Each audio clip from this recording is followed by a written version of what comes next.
Hola a todos mis queridos mancos, bienvenidos al tercer y último directo de Xbox @gamescom livestream, en el que, bueno, pues a lo largo de estos 3 días han ido repasando los diferentes juegos que tanto propios como de terceras compañías pues van a salir en Xbox, obviamente. Dejadme mirar para recordaros cuáles eran los de hoy.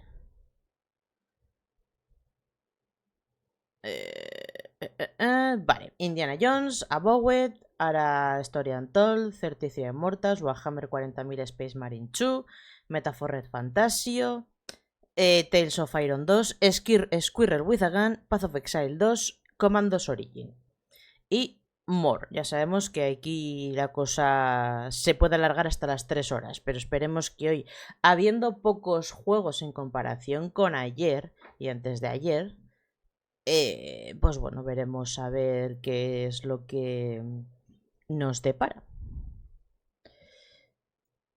Vale, quedan 2 minutos y medio.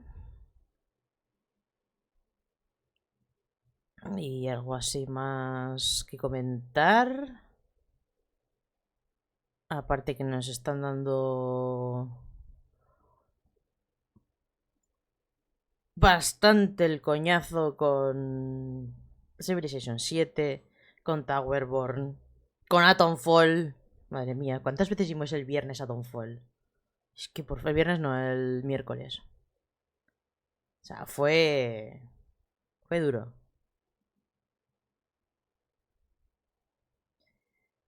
Eh, eh, eh, eh. Sí, esto ya es lo de ayer, así que bueno. No os preocupéis, que así lo más importante, sobre todo en el ámbito de su valor, el lunes lo repasaremos en el podcast terrorífico. Hablaremos de Directiva 8020, de The Casting of Fran Stone, hablaremos de post-trauma, en fin. Hay cositas de los que hablar el lunes en el podcast, no os preocupéis que habrá cosas. Vale, pues poco más de 1 minuto queda todavía. Me imagino que ya los tochos ya no están, es decir, que Phil Spencer y Sarah Bond pues se han ido para su casa.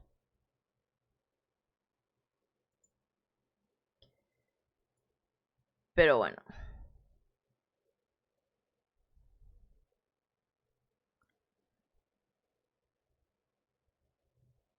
También a ver si hay alguna cosita, pero en principio no.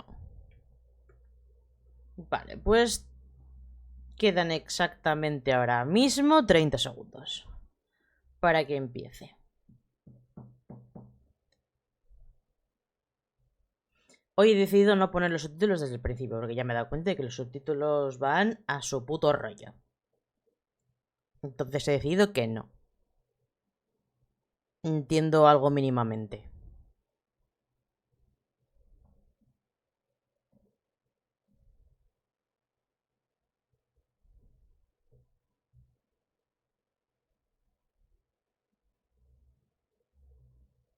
Pues vamos allá. Que no se veía. It's day 3 of our live coverage of Xbox Gamescom 2024, and there's so many games to talk about, Charlie, so let's dive in. Let's get stuck in. We have games on games on games on games, including Metaphor Refantasio, the newest game from the minds behind Persona 3, 4, and 5. We're going to catch up with the team crafting the game and some of the iconic voices who bring it to life. And then after that, we're going to be discovering what it takes to survive a plague of corrupting souls with Avowed, and then play as damned souls in 33 Immortals, which should be a great time. Sounds like a lovely time, but now it's time to throw it over to Bex with one of the most anticipated games of the year.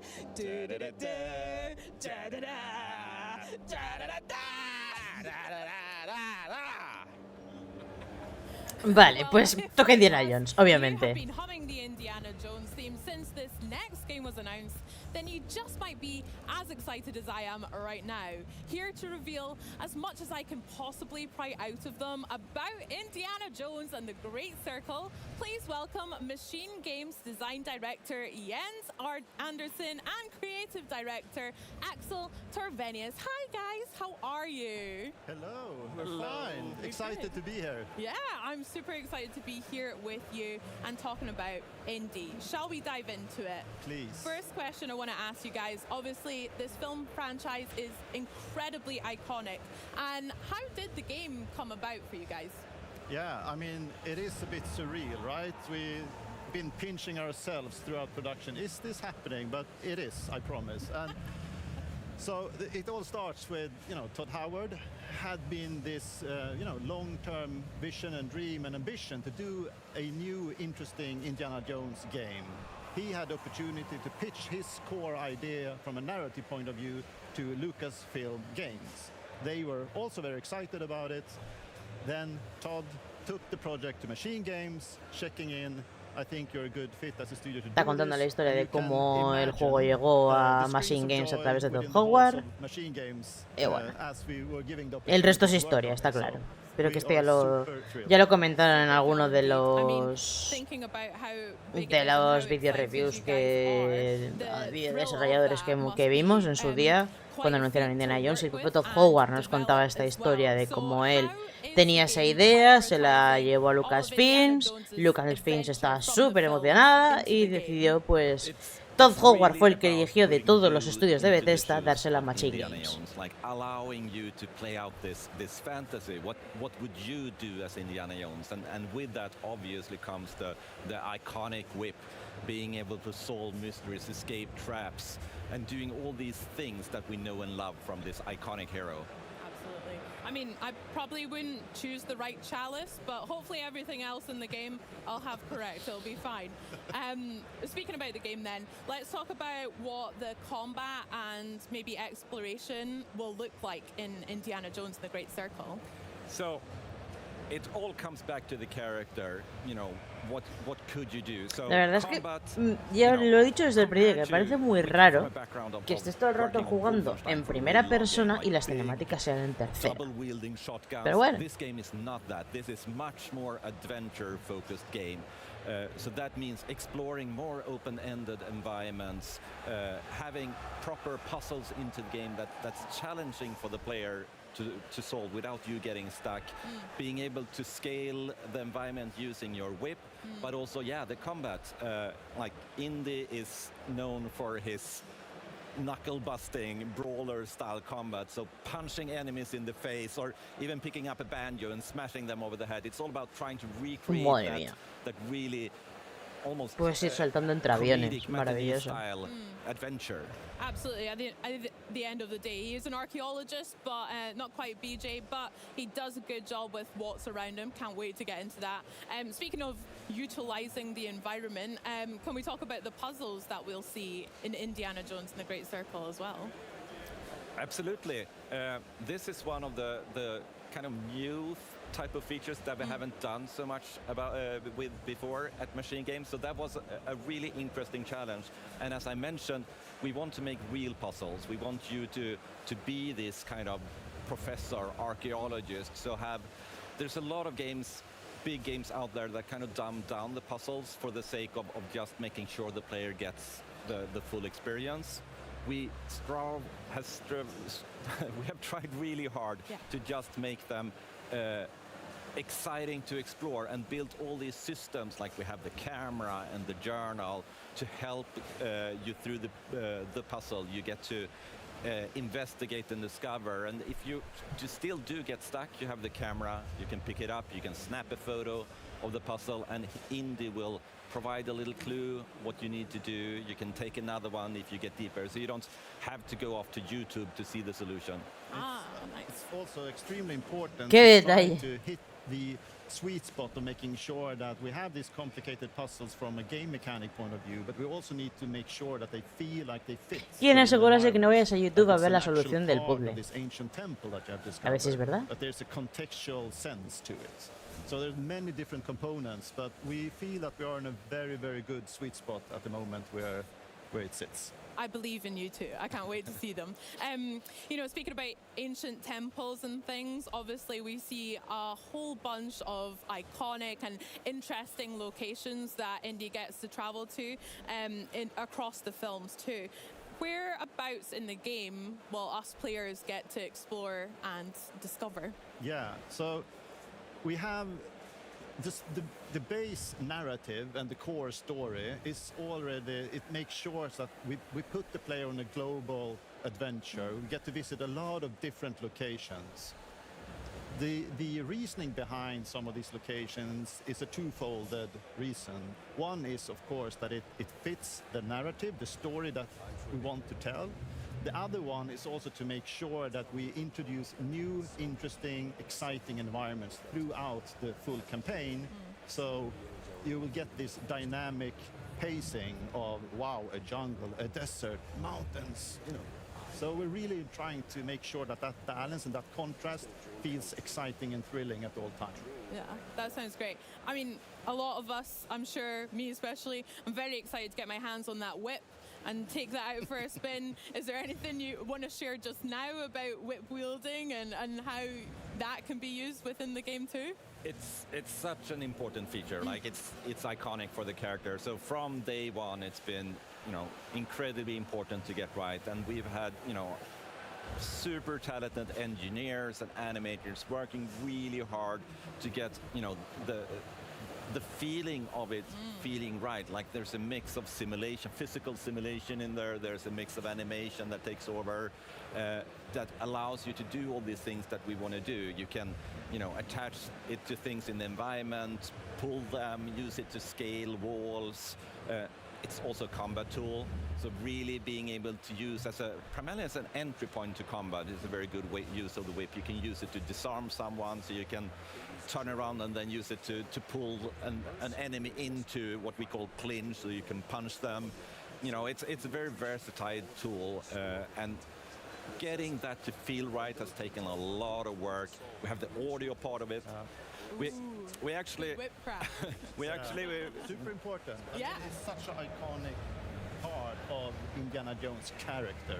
So the amount of work from broad spectrum within the team that's been working on it and, you know, working hard to make sure that it is where it is today, it's been not an easy task. We even brought in experts, like we went to visit the Swedish Bullwhip champion and you know, our audio team went there and rigged mics and everything so we could get the sound just right and see how it's actually being used. Oh gosh, that must have been quite the day. I love that. Can't wait for that part personally. So let's talk about what it was like working with Lucasfilm. Obviously, absolutely synonymous with Indiana Jones and a lot of amazing IPs. What can fans expect in terms of authenticity in your game? A lot. So speaking to the point of working together alongside with Lucasfilm Games has been extremely, you know, valuable and appreciated. We have been on a constant iterative basis with them, basically a weekly turn. We've been in contact with them. They are the experts of the IP, they are the experts of the franchise. So seeking their guidance sometimes and making sure that we are on the right path has been invaluable and, you know, a really good experience. And speaking to what fans can expect, you know, there are two sides to that. For people that are fans of the franchise and fans of Indiana Jones, this is absolutely your fix. This is your Indiana Jones fix, right? But when it comes to, and it's a, you know, might sound weird, there are people out there that do not know who Indiana Jones is.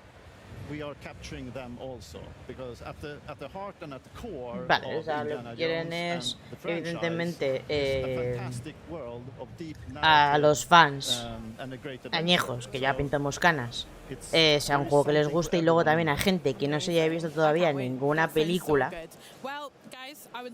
pues que sea una manera de entrar dentro de la saga. Así que bueno, no me parece mal. Ay, los juegos de Machine Games, pues si has jugado a los Wolfenstein y demás, porque principalmente han hecho los Wolfenstein, pues seguramente te guste también. O sea que este tiene un aspecto mucho más narrativo. Si cabe que los Wolfenstein. Aunque sé que los últimos lo tenían. Amazing. Well, guys, thank you so much for chatting with me today. Finally, last question. When can we get our hands on Indiana Jones and the Great Circle? December 9. Bien, 9 de diciembre. Christmas wish list sorted then. Very good and very nice. Jens, Axel, thank you so much. Enjoy the rest of your gamescom. It's been such a pleasure chatting all things indie. I shall don my hat now as well. I think that's only right. And remember, you can pre-order your copy of Indiana Jones and the Great Circle ready for December 9th. Excitement has been building for this next RPG Aunque recuerdo since también it que was llega de announced una back Game in Pass. 2016. Now, this brainchild of some of the minds behind the Persona Y de hecho series además me he is enterado nearly a través ready to del launch. anuncio que ha hecho Enjoy this Game, look a at través de las redes Metaphor sociales, Re de que va a haber Fantasy. una expansión de historia. Y luego también te regalan el aspecto de Indiana Jones en el Templo Maldito. Y alguna cosa más, pero la mayoría son cosas digitales. Y este es el Metaphor Re Fantasy.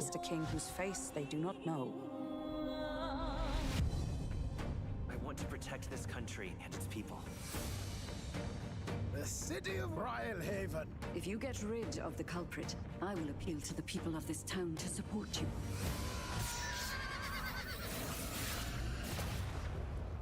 More public support, bigger face on the rock. Traveling from one nation to another, well, there's all sorts of life-threatening danger on the way.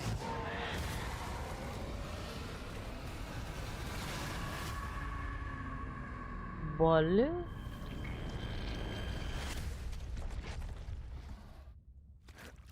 Can you smell it? There's change in the air. Looks like we've got Sanctifex Forden in the lead, and Count Luis hot on his trail.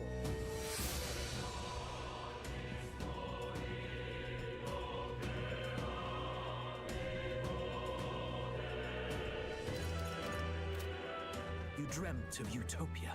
You saw the tribes united as one.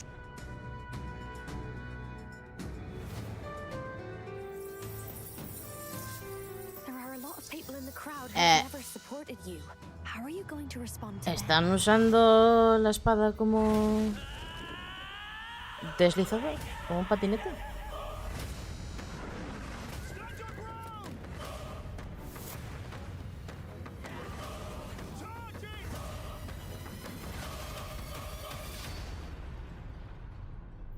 ...11 de octubre.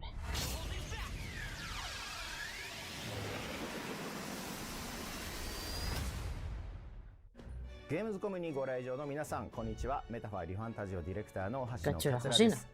本日はご参加いただきありがとうございます。ただいま2024年10月11日の世界同時リリースに向けて最終調整に挑んでおり、現地へ行くことができずとても残念です。今日私からこれまで皆さんからいただいている応援コメントや感想とともに本作の魅力をいくつかご紹介させていただきます。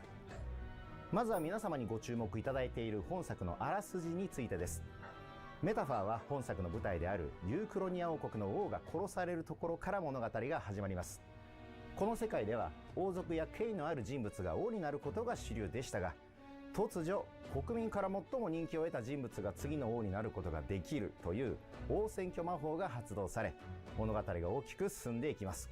現代風に言えば選挙のようなものでしょうか。主人公は王を目指し旅をします。いろいろな場所に赴き、様々な人々と出会い成長を重ねます。もちろん主人公以外にも様々な種族の人物が立候補します。一番人気になれば誰でも王になれるわけですから、とんでもない公約を掲げる人も出てきますし、ユニークな戦いや騒動が繰り広げられることになります。選挙をめぐる物語をぜひゲームの中で体験してみてください。次にユーザーの皆様からは、主人公が王を目指す道中で楽しめる旅体験への高い関心を寄せていただいています。今作は様々な経験や出会いが主人公の王の資質を成長させます。どんな行動も無駄にはならず、主人公の成長につながる、これは非常に重要なポイントです。凱旋者での移動の最中、仲間とチェスのようなゲームを楽しむこんな何気ない仲間との交流からも主人公は王に一歩近づくことになります。また舞台であるユークロニア王国のさまざまなロケーションにも多くのご注目をいただいています。旅の道中で訪れる街や雄大な自然では多彩なアクティビティを体験することができます。モンスター退治のサブクエストはもちろん、ある街ではクリフダイビングを楽しむことも可能です。メインストーリーを進めると後から開放されるアクティビティもありますので、プレイヤーの皆さんはぜひいろいろな場所を巡っていただけると嬉しいです。それらゲームの中での選択一つ一つが仲間たちとの絆を育み、主人公の成長につながります。どのような日々を過ごすのかはプレイヤーの皆さん次第です。様々な楽しみ方ができるようこだわって作っていますので、ぜひ楽しみにお待ちいただけると幸いです。そして予約購入をしていただくと冒険をより楽しむための豪華な特典がゲットできますので、ぜひ事前予約をしてください。最後に本作の特徴を一つお話しします。メタファーでは会話中プレイヤーが選んだ選択肢を主人公がボイス付きで喋ります。これは私がこれまでに作ってきたペルソナ5などの作品よりもさらに主人公に個性を与えたかったためです。プレイしていくうちに親近感と愛着が増していただけるようこだわって作りました。ぜひ新たな主人公を愛していただけると大変嬉しく思います。それでは Xbox チームにお戻しします。ありがとうございました。We've just heard from the developers. Now let's meet some of the voices of Metaphor Refantasio. Joining me now are Kristen Atherton and Stuart Clark. Thanks so much for joining us here at Gamescom. How are you finding it so far? Oh, mate, it's been overwhelming in the best possible way. Like, I've never been to an event like this, which it's like gaming theme park. Yeah. Do you know what I mean? Like every area is themed. I'm looking at the World of Warcraft section now, and it's just like it looks like this themed attraction. People are queuing. They've got incredible rides. There's games. Like I just want to go out and explore. Like as soon as this is done, I just want to go and I want to find some cool things to go and experience. I mean, you walk in for the first time and it's just, you almost want to just stand and take it in. It's just a spectacle. Yeah. And people walking around in costumes, you know, I want to stop every single person and go, you look incredible. Wait, you look incredible. It's such a wonderful Vale, todos estos son atmosphere. actores que han puesto voz en Metaphor Fantasy. Como obviamente no puede estar Cachorra Josino, como bien ha dicho, pero bueno, nos ha contado un poco de qué va el juego y de qué va la movida. I can totally start. Yeah. Okay. So I play Leon Stroll, who is your first ally. He is your brother in arms, your ride or die, your main man, your special dude. I'm running out of ways to describe it, but he is like your first and foremost. Runs in very early. He is like a country noble who basically he's a man of the people. He's got this idealized version of what a noble should be, how a noble should act, how they should interact with the world, and it's an idealism that isn't always matched by the world that he exists within, and he butts up against that a lot. And I think it's so refreshing for him to find the protagonist and for them to share this kind of forged in fire experience early on, where they find that their ideals align and their motivations align, and he is able to join him as that first ally. Like his mouth gets ahead of him sometimes. Yeah. He's forthright. He will if he doesn't like you, he'll tell you. And if there's a grudge, he's going to keep that grudge. But if you're on the right side of him, he is your best friend. It sounds like everyone needs a Stroll in their life. I think so. I think so. I agree. Kristen, what about your character? Well, if you need a Stroll, you certainly need a Hulkenberg.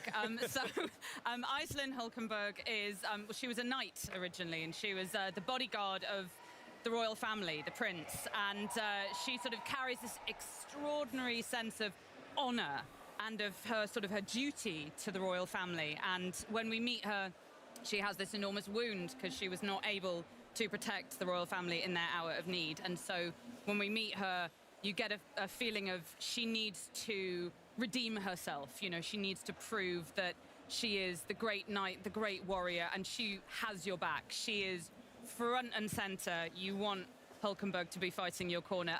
Pero She además takes lo herself que very, very seriously. dijeron en un She's principio, maybe lo que estoy not viendo, the que la person you tipa wanna esta, play a el practical personaje joke que because she won't get está... it.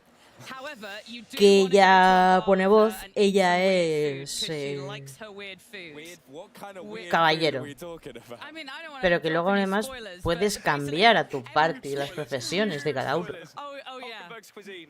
Yeah. I don't want to ruin her maybe one joke of the entire game, but yeah, she will eat what pretty much no one else will eat. That is fair enough. It's pretty much me at gamescom. I was just going like, oh, what have we got? Like going around the town.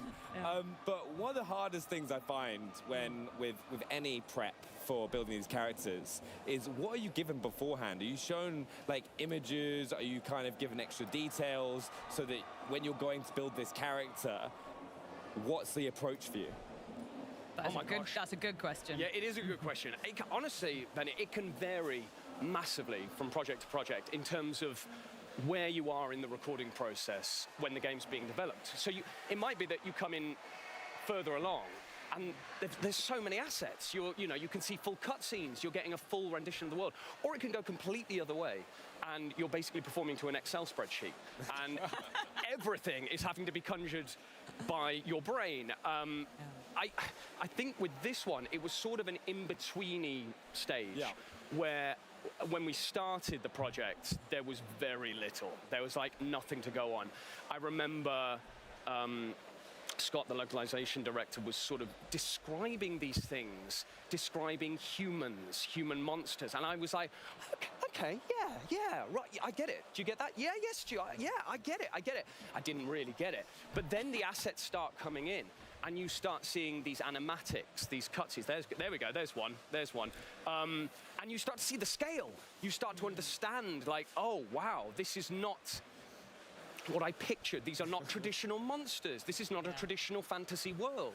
It's when the assets did start coming in, and especially when we started dubbing cutscenes and stuff like that, then I started to go, oh, this is different. This is like a different experience, fantasy-wise, to anything that I've done before. A lot of the monsters, they're almost like Hieronymus Bosch kind of, creations. They look sort of beautiful and terrifying at the same time. I don't know about you, when I auditioned for Hulkenberg, I was given, this is what she looks like, and a lot of kind of descriptive, kind of characteristics. And very quickly, I look at that and go, well, I look nothing like that. So you have to really imagine, you have to pretend every time you're in the booth. One of my directions was, you've got a six-pack on, your armor is a six-pack. And, I'm a sweet little English rose, so stuff like that helps me massively. No, it must be a lot of fun, though, getting into those roles, because they're, like, as you said, such different characters to what you've done in the past. Yes, 100%. There are a couple of moments in the game that are huge battles, especially for a character like Hulkenberg, and I'm quite an extra performer. I like going big, and a lot of the directions that I kept being given was, Kristen, you're very good at fighting these battles. Things hurt less. Do less. There are a couple of moments, again, I don't want to spoil, big dramatic moments where I was screaming, and the performance directors are going, Kristen, less. It's always said, though, it's better to go less than be like, oh, more. Because that's what one of the things I've always seen is like, if you've got more, you can kind of like take that step back and kind of get what you are after. Yeah, good point. I didn't get any do less direction. So what I'm hearing is that Stroll feels every attack, and he feels it a lot. The Hulkenberg can like take it, and Stroll is like, oh gosh. Badass. Needs work. Also, with it like being a voice recording and going and voice work, when you're going into that and you're kind of prepping to do the recordings, because like even backstage we're doing like little warm-ups in the morning, like with like the whole Xbox team that are doing the hosting, like doing like red lorry, yellow lorry, green lorry, like bite my burger, all this like stupid stuff. Right, is there anything particularly you were doing to get yourself into the like kind of like mindset before recording, or like any prep? Okay, less of a vocal exercise, but I tell you what I did do throughout the recording process was that the studio was a little bit outside of London, so I always had a train journey to go. And I played through the entire of Xenoblade Chronicles 3 on my Switch, because it just got me in that kind of RPG mindset of like listening to all the Vale, voice actors, curioso. enjoying what they're doing, feeling El actor inspired, mientras and iba getting me a in that grabar en zone. el tren So that al was estudio kind que of estaba a las afueras de my Londres, prep was more of a mental prep, para just like prepararse getting you mentalmente into se the- ponía a jugar el into the Xenoblade world Chronicles of 3. like fantasy, JRPG, Curioso. that kind of thing. I found that actually really helped me. Yeah. No. I like to listen to computer game soundtracks when I'm on my way. You know, it's very tempting. You're walking around, you know, South London, and you hear this epic music in your ears, and you're like, I am a warrior. Yes, all of you should fear me. And actually, as soon as you take the music out, you're like, I am not fearsome or scary. But yeah. Honestly, it's been so much fun, like just kind of like seeing how you approach these characters in the world, and I can't wait to play the game myself as well. So thank you so much for both of you coming and joining us, and like finding about the process and hearing about your characters. And a big thank you, and I hope you enjoy the rest of Gamescom and get a chance to go around the booth as well. So remember as well, the epic story of Metaphor ReFantazio unfolds when the game launches October 11th. So check out the pre-order and get ready for the adventure. But coming up, the team from 33 Immortals stopped by to help us join the rebellion in this unique 33-player co-op. And later, we give you the ultimate booth experience with an Avowed demo only seen here at Gamescom. And remember, Avowed will be available on Game Pass day one. So get ready, and a great way to get ready is to take advantage of an offer from Xbox Game Pass. Get new games on day one like Call of Duty Black Ops 6 on October 25th. Play some of the biggest games of the year and also unlock partner benefits from Riot Games and EA Play.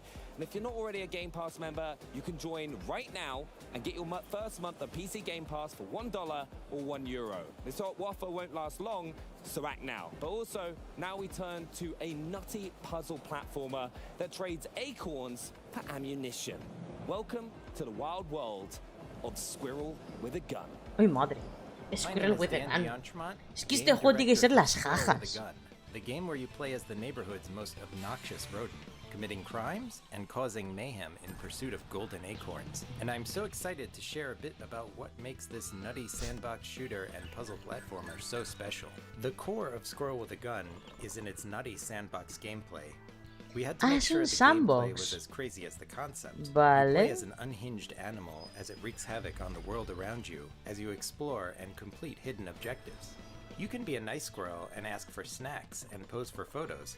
You might get some rewards for wholesome interactions, like helping a bride find her missing groom, shooting some hoops, going on a little water adventure, and heading to the skate park to show off some tricks. But you can also choose to be a nuisance, pestering the community, like running them over with your little RC car, giving someone a shave riding the drone, doing a showdown with Wild Will the cowboy. There are so many different ways you can interact with people in this game, and a lot of hidden side quests to complete with the NPCs in exchange for the highly desirable golden acorns. Regular acorns and the rare golden acorns are used as currency to unlock new weapons or other interactable items, like your RC car. This game also has a lot of clever puzzle platforming. Not only do you jump and climb around like a normal squirrel would, but because this squirrel is often equipped for combat, you can use a gun's recoil to boost its jumps. ¡Hostia, qué bueno! Puedes utilizar las armas para... Si el salto no te va bien, disparas y el retroceso te vuelve a subir para arriba. Maravilloso. Simplemente maravilloso. There's a minefield that you have to sneak through to get the rewards on the other side. The neighborhood itself has all sorts of backyard puzzles, like getting some air with bouncy umbrellas, or getting low in the crawlspace maze. Some of them can get a little crazy. You can take to the sky on a bouncy castle, and head underwater to get some rewards. Let's take a quick pause in the gameplay to show off some cosmetics we've been working on to style up our squirrel. My favorite outfit is the diving suit because it lets you explore a hidden underwater cave that you otherwise wouldn't have access to. A few of the cosmetics even have tactical effects. Wearing a bomb suit will reduce explosive damage, and the sparkler hat can light propane tanks on fire. And of course you can't have a squirrel with a gun without the gun. There's 7 different weapons to unlock in the game, each with its own unique takedown and jump boost. You can learn more about them by watching our previous Arsenal trailer. Each one is a blast. I hope you learned a little something about how squirrels can wield weapons and cause chaos. And I can't wait for all of you to get your paws on this passion project of ours. 15 de agosto, maravilloso.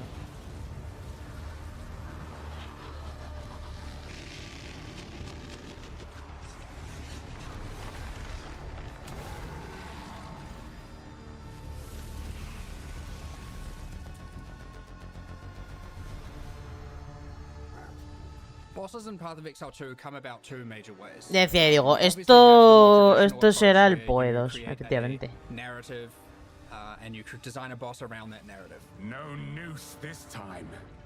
I'll remove your head myself.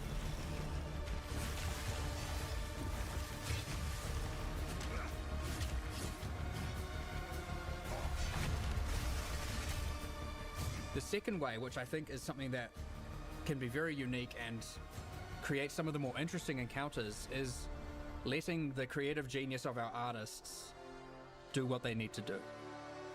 They can come up with something completely abstract, and this is how you get some of the most awesome things, because all of a sudden it can be something with 100 tentacles, or 9 limbs, or no limbs, or 1,000 teeth, or none, and obviously things that aren't even in my imagination.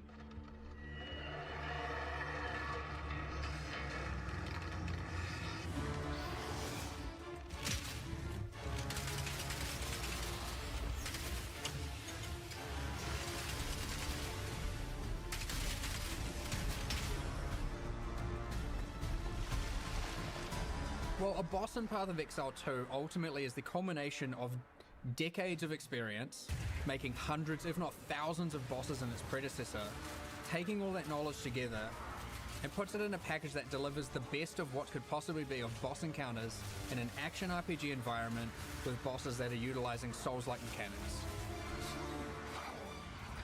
Ah, le han metido mecánicas de Souls. Despite the fact there's over 100 bosses, and vale. More to come, a lot more to come. Every single boss fight is completely unique, hand animated from scratch. It is designed from scratch, it is balanced from scratch, and it doesn't reuse a single asset in our library or anything like that.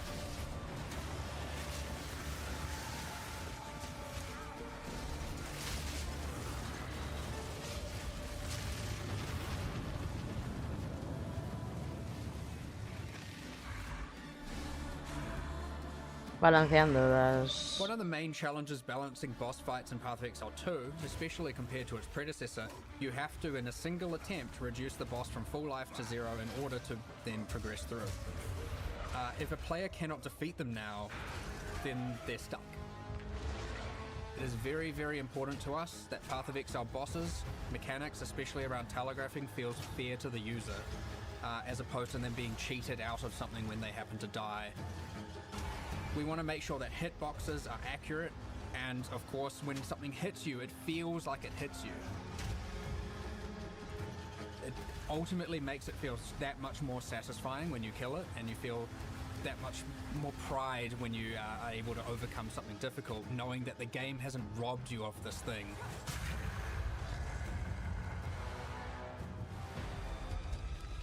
At the end of the day, you want to see that healthy balance where some people are struggling, and you want to see that moment, that second-hand moment where someone overcomes that challenge and is so happy for doing so.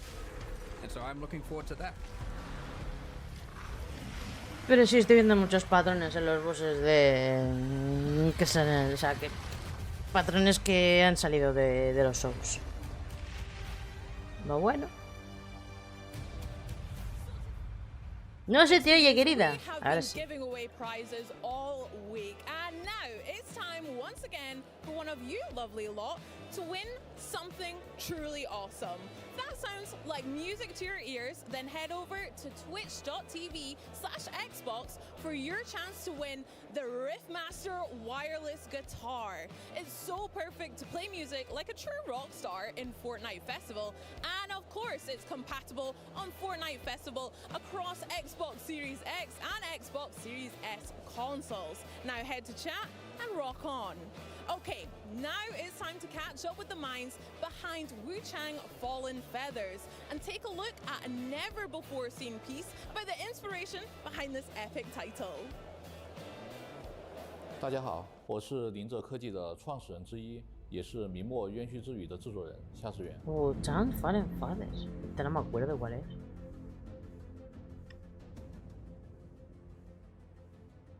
林泽是一家位于成都的游戏公司。成都有非常丰富的历史底蕴和传统文化，这里有神秘的三星堆，有脍炙人口的三国故事，也有大量的历史建筑和文物。我们在这片土地上生活和工作，作为游戏从业者，我们很希望能够把这些独特的东西带给大家。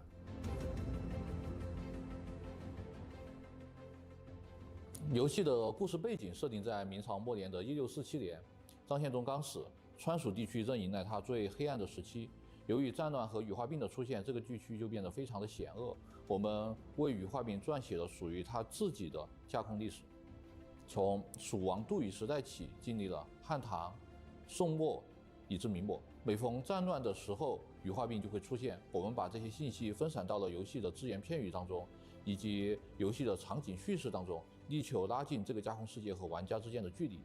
而无常作为主角，他需要在这些传说中寻找复活妹妹的线索，而在这个过程当中，玩家和主角都会逐渐去接近整个事情的真相。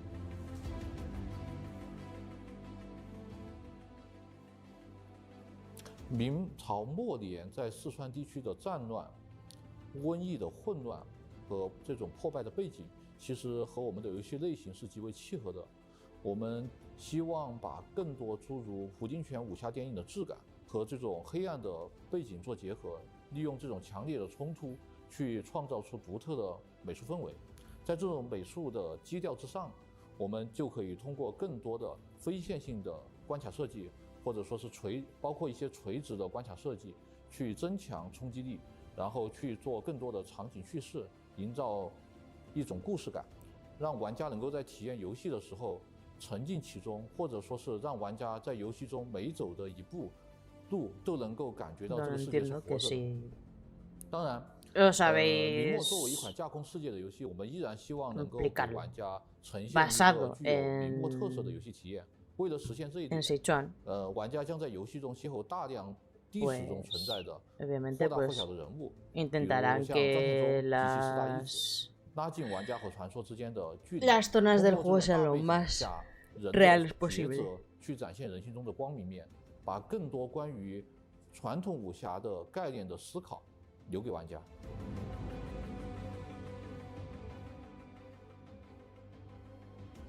游戏开始的时候，其实给玩家提供了一个容错率非常高的区域，允许玩家慢慢的熟悉游戏当中的一些独特的机制。玩家会跟随无常的视角，发现自己回到了阔别已久的故乡。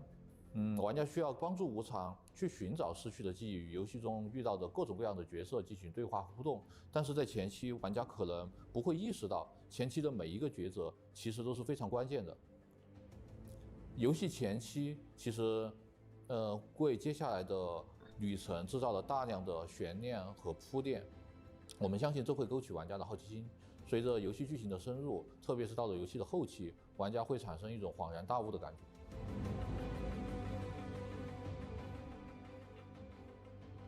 实体扫描是一个非常好的方案，因为扫描技术可以把时间的痕迹很好的记录下来。四川还有周边地区存在着大量的明代古建筑和少数民族的建筑村落。我们为了确保属于fotografías todo con un dron， 大量使用了像激光扫描仪、相机、无人机等各种各样的设备，去获取物体表面复杂的几何信息，从而生成这些复杂的模型，让他们能够进到游戏当中。这样的话，玩家就能够在游戏中行走在这些过去的时间当中了。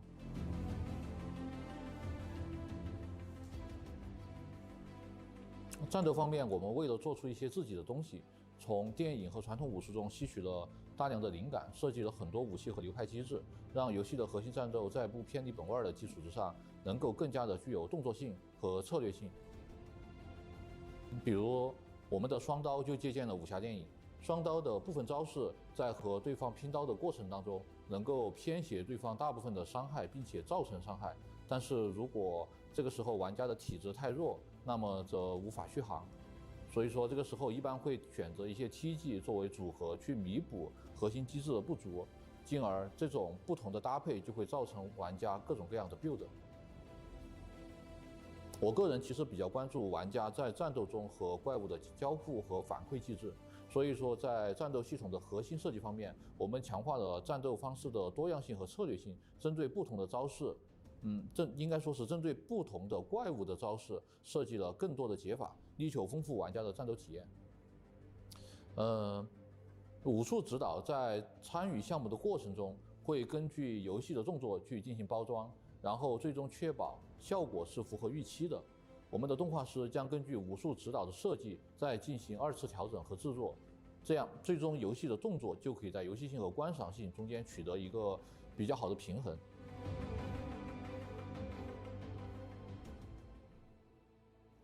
当然，首先很高兴能够时隔数年再和广大玩家见面。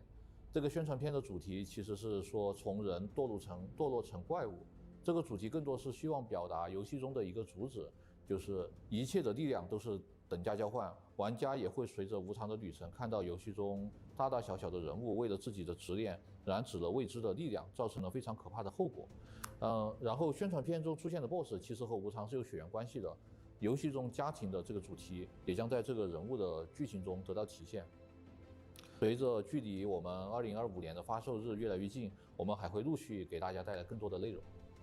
感谢大家的关注和支持，我们会和505 Games 一道紧密合作，尽快把更多的内容带给大家。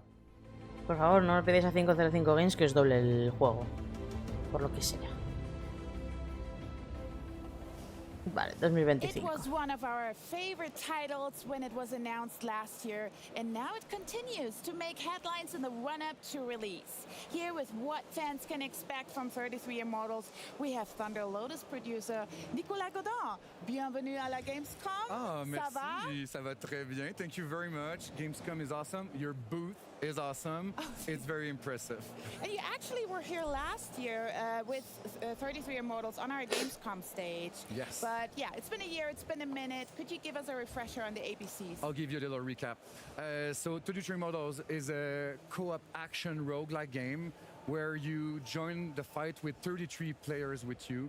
And then the goal is to fight masses of monsters and epic bosses. Esto creo que and es un all that puto in a roguelike, pero raid, con pick up and 33 raid. personas. It's how we call it, the pick up and raid vibe, where we want to give this raid accessible take for players. Like low key, low effort, you just join in and you fight all together. And Phil Spencer is a fan. We know that. We are very happy to mention that Phil was our first community member since he played last year. But to be fair, he was really nice with us. He played with us. He was very. He's our fan. We love him, and it was a good moment with him last year. And you got community testing now under your belt as well. So could you tell us more about the reactions? Yes, it was interesting throughout the whole year. We had a closed alpha and a closed beta. For the closed beta, we were very surprised. We had around 47,000 players. We weren't expecting this at all, but we are very grateful and happy to have all these players joining in.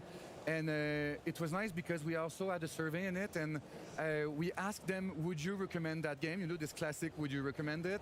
And we were very happy to hear that 94% of them would recommend it. So for us, it was clearly a big success. Congratulations on that. Thank you. And those community testings can be very revealing. So what did you learn about that for your game, and how does your team evolve things before release? Yeah, indeed, we learned a lot. First of all, we confirmed that our core game mechanic is working very well. The fact of playing with 32 players as a big group in the world, in boss fight, it was a good success. People appreciated all the co-op mechanics. The boss fight, again, they were very appreciated. And also, it's something very TLG-like. It's that we know we have gorgeous Vale, art, puedes gorgeous hacer animation, mecánicas gorgeous art con everywhere. otros It's really our compañeros, entre comillas. tagline when you talk about Thunder Lotus, and we respect that and people appreciate that. It was very good. On the other end, we also had tons of feedback, and that was good because we needed feedback, obviously. And we know that we have to still work on the combat. The combat is such a big thing in our game. We want to make it more snappy. We're also going to work on some tutorials at the beginning to make it more clear for players. We want to work also again on some communication features we have in game. We'll pimp them up to make sure that people have all the tools to communicate with each other very easily. And the last of it is also all about the difficulty. we want to make sure that every player will be able to jump in and enjoy the game with the right difficulty level. Right now, it was a bit too difficult. So yes, and especially raids can be very difficult. They can be very demanding, sometimes elite. And do you have a different approach on that in the game? But you said it exactly. Like raids in games, people will have the conception that you really have to dedicate yourself. You have to take time. You have to grind and like make your character more powerful. Have a group that will show up at the same time. We want to take another vibe at this. We want to make sure that people can just open the console, go in our Darkwoods hub, equip a weapon, equip beautiful capes and ornaments because that's important, and then just jump in. At the second you're in the world, you are with 32 other players and you play together. Vale. This is really our take on the pick up and raid, and we wanted to make sure El rollo de los servidores y tal, tú entras, tú metes tu consola y siempre vas a tener 32 personas contigo, sean IA o no. It's easy to Eso make just está a game that is very easy, but it still has to be fun, challenging to the player. So this is really our focus in the past few months, where we want to make sure that our game will be perfectly balanced for this, yet very accessible. I love that. Accessibility is so important. But I remember you talked about the tutorials. Did anybody beat the tutorials actually? Funny moment. So we know that at tutorials we have this kind of torture chamber where you have to die. We want you to die to just stop this and go to the yeah, it's like you can keep going. But someone was able to just survive the whole thing, and it was very impressive to see this. Some people are very dedicated, and props to these players because we love them a lot.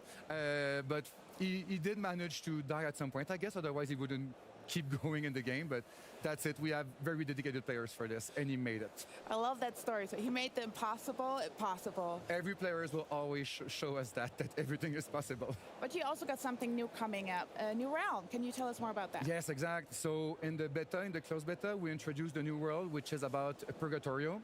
So right now, just as a little reminder, when you join the game, you start in Inferno. This is where you'll play with 32 players.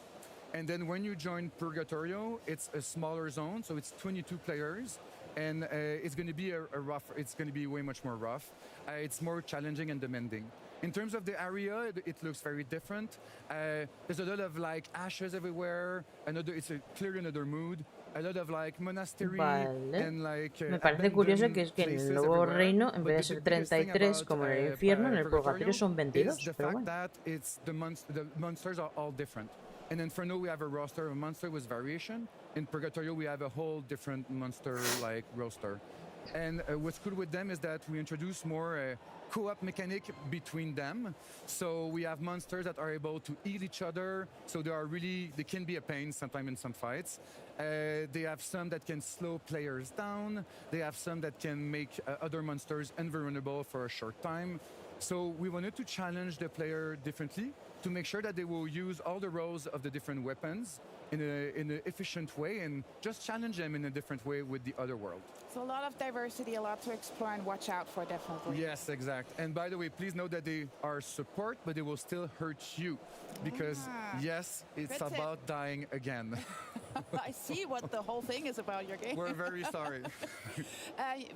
We talked about the beta moments ago. Will some of those insiders see evolution in the game? Yes, and what's nice is that when you play a zone, you have access to a big boss fight at the end. Inferno was a Lucifer boss fight, which was very exciting. And for Purgatorio, we go with an Adam and Eve fight in the Garden of Eden.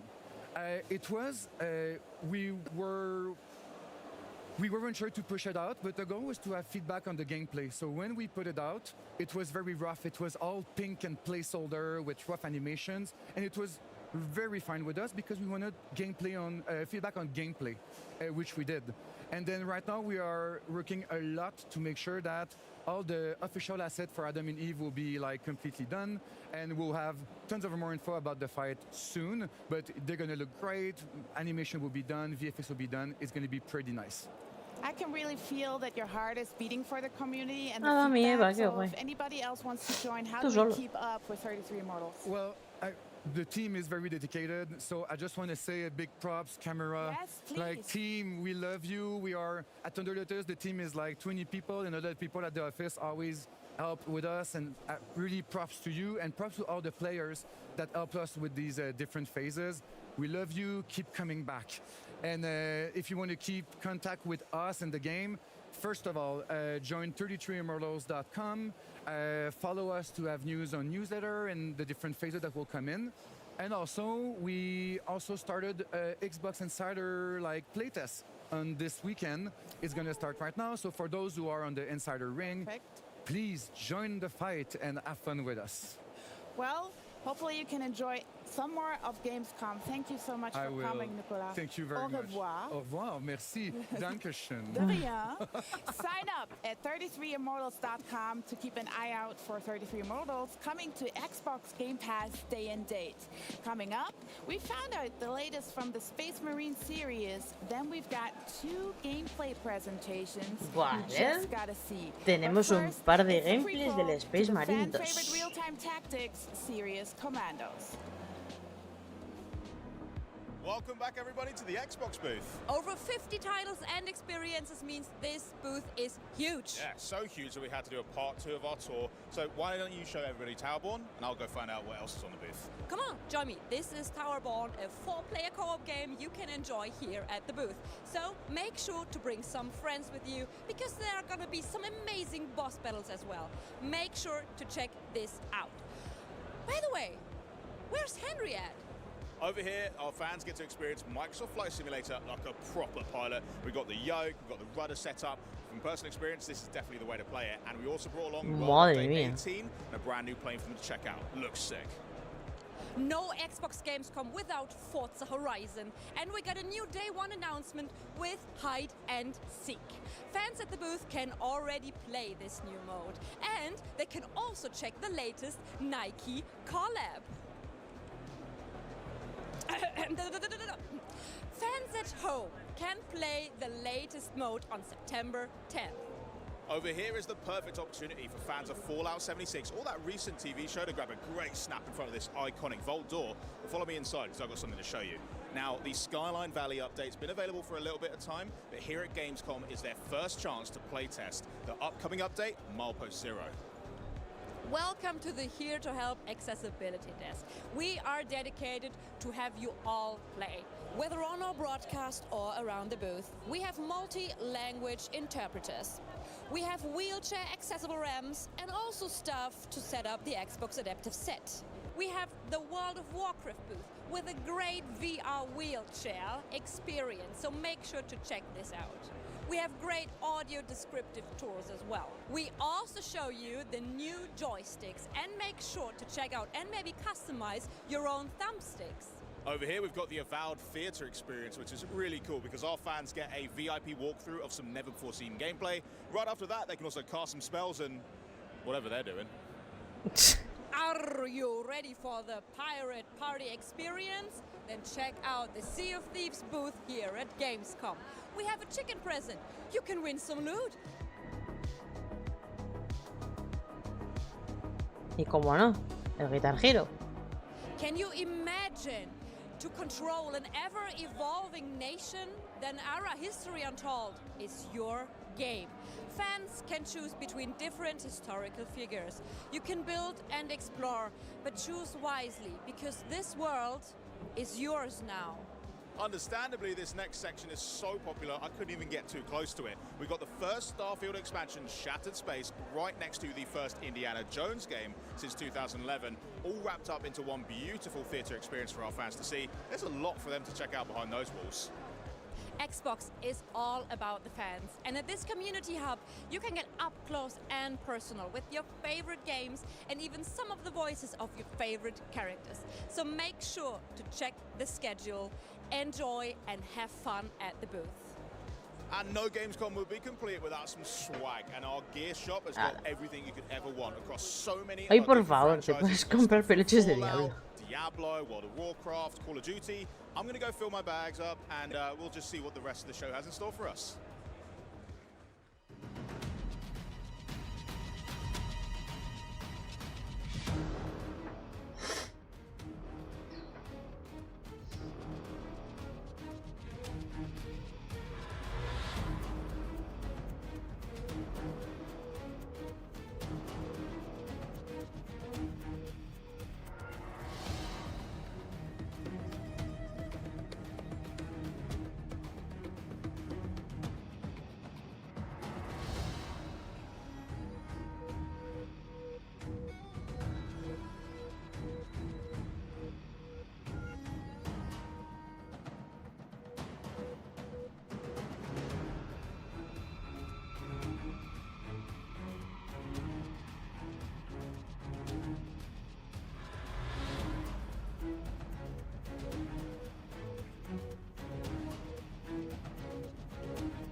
Comandos Origins.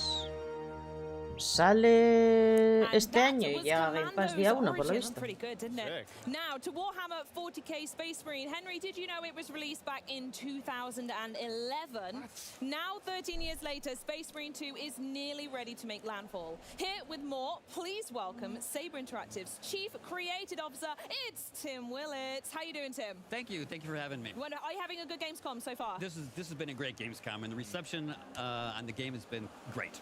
Amazing, wonderful. We got some questions for you. You got the first one, didn't you, love? Yeah, I'd like to know, because this is a follow-up to the game that released back then, and knowing that there's quite a following to the Space Marine universe. I mean, the game itself, the IP that the franchise is based on, has been ongoing for many years. Yeah.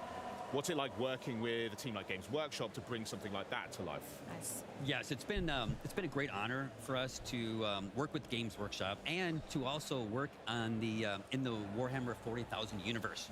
You know, this universe was created 45 years ago, and the influence that it has had on video games that we've played for decades, I don't think many people realize. You know, working with Games Workshop, you know, we worked hand in hand on the story, the setup, the Space Marine chapters, even like the enemies that you fight. So it was a great collaborative effort. Yeah, no, I can totally imagine. And because of that, with 45 years, you say, of history, I imagine there's quite a challenge when it comes to making a sequel to a popular game for core fans who've been with you the whole time, but even trying to entice new folks who, like myself, I haven't played the first Space Marine game. So I'd love to hear a little bit more about, you know, what does this mean for those who have played for ages or maybe uninitiated to 40k?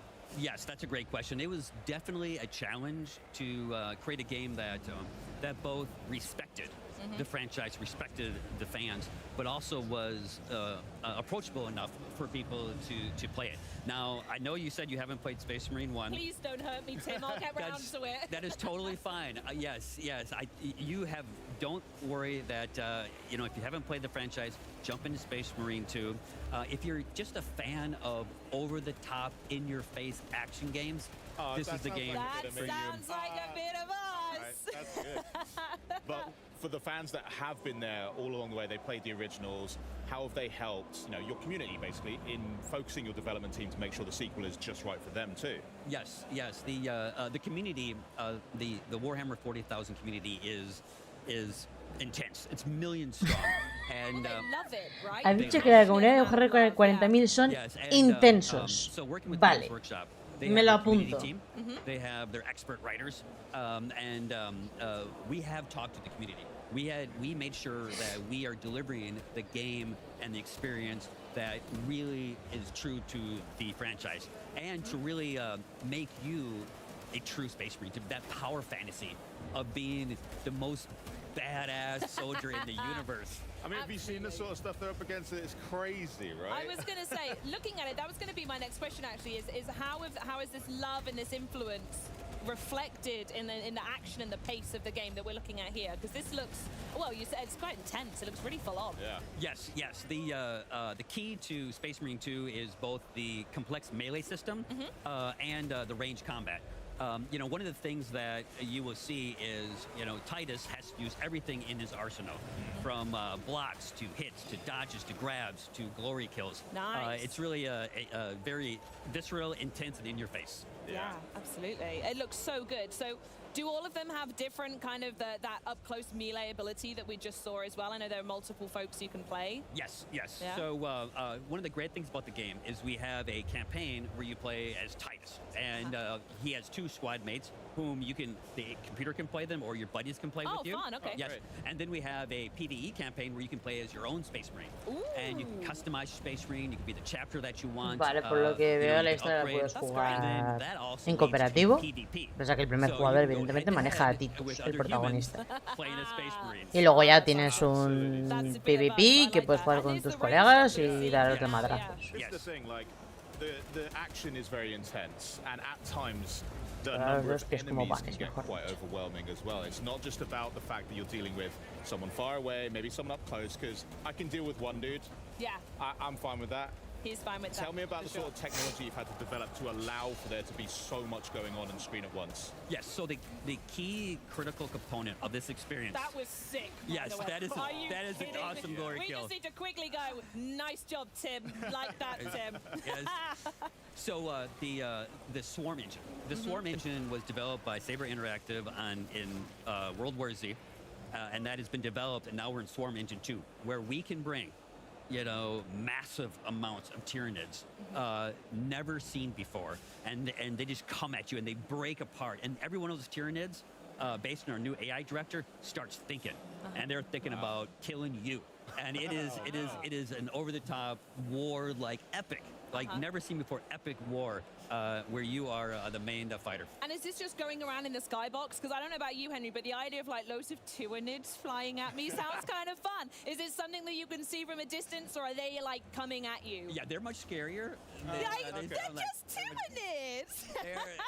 Yes, especially when they're hundreds and hundreds. Well, yeah, that's true. Yes. Yeah. But they come at you with everything, and you need to use every weapon in your arsenal.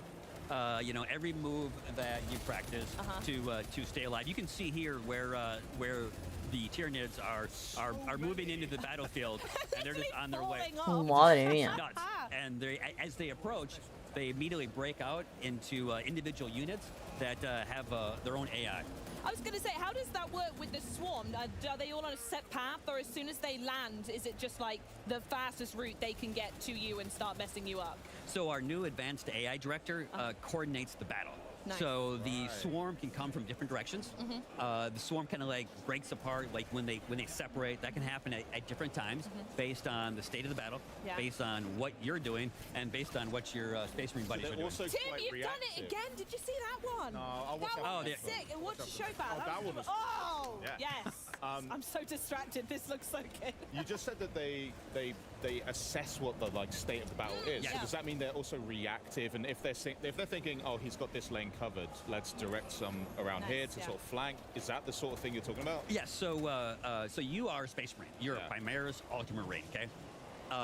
But we can't make the game super easy for you. Nah. So you'll feel like, I'm bashing these Tyranids, but then they overwhelm you, and then the AI director can bring in more advanced units from different directions. They can flank you, so the ultimate goal is to feel like you're not going to survive, to feel like this is you're going to lose, but you make it and you win, and it's a great feeling. It's like at every opportunity you're just about to close the gap, feel like you're getting ahead, and then you guys are just like Sebulba, just chucking a wrench in my engines, and I'm falling back again, and it's all over. Got to work from scratch again.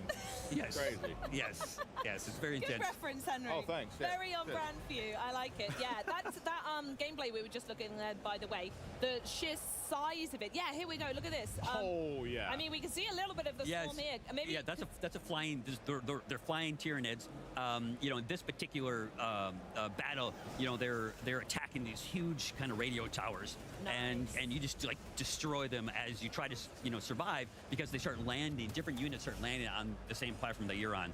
And as you can see, there's lots of ways that you can go about killing bad guys. Yeah, not for you, mate. So it's not just mindless violence. There is also quite a lot of objectives, mechanics to be following as well. Strategy, yeah. Yes. So if you played the first one, and I know you haven't, that's okay. I've got some homework to do. I understand. This is our melee system is much more advanced.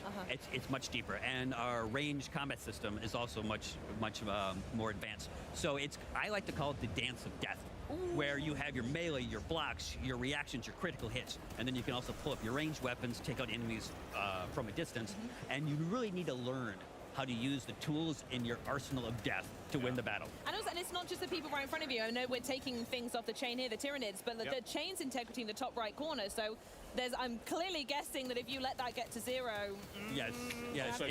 Mission over for you. Right. Yeah. Yes, definitely. Absolutely. Were there any other technical Que developments? tienes mucho que manejar, ¿eh? Las cadenas, los pavos que te vienen por abajo, por detrás. And when you build this technology for a game, you can make it awesome. We talked about the swarm. We talked about the AI director. It's crossplay. No. Yes. I love that. So you can beat up your buddies. I will. And Tiene crossplay. Yeah, I can tell. Yes, and then you can play solo, you can play PvE, and there's a full-fledged PvP mode as well. So it's a very dense game. It's as dense as a Space Marine. Oh, I love it. So give us some more juicy information. When can we actually get our hands on it? So Space Marine 2 comes out September 9th. If you pre-order it now, you can play it early. Yes, It's right around the corner. Wow. We're testing the servers, making sure that the infrastructure can survive the Tyranid horde that's coming. We feel good. The reactions to the gamers here playing it, it's great. We're excited and we want to get it out the door. Amazing. Thank you, Tim. It sounds like you're super busy. We'll let you get back to work on getting on the horde. Thanks for stopping by. Running out of time, Tim. Crack on, bud. Yeah, we're looking forward to it, though. I'm definitely playing. Yeah, for 100%. sure.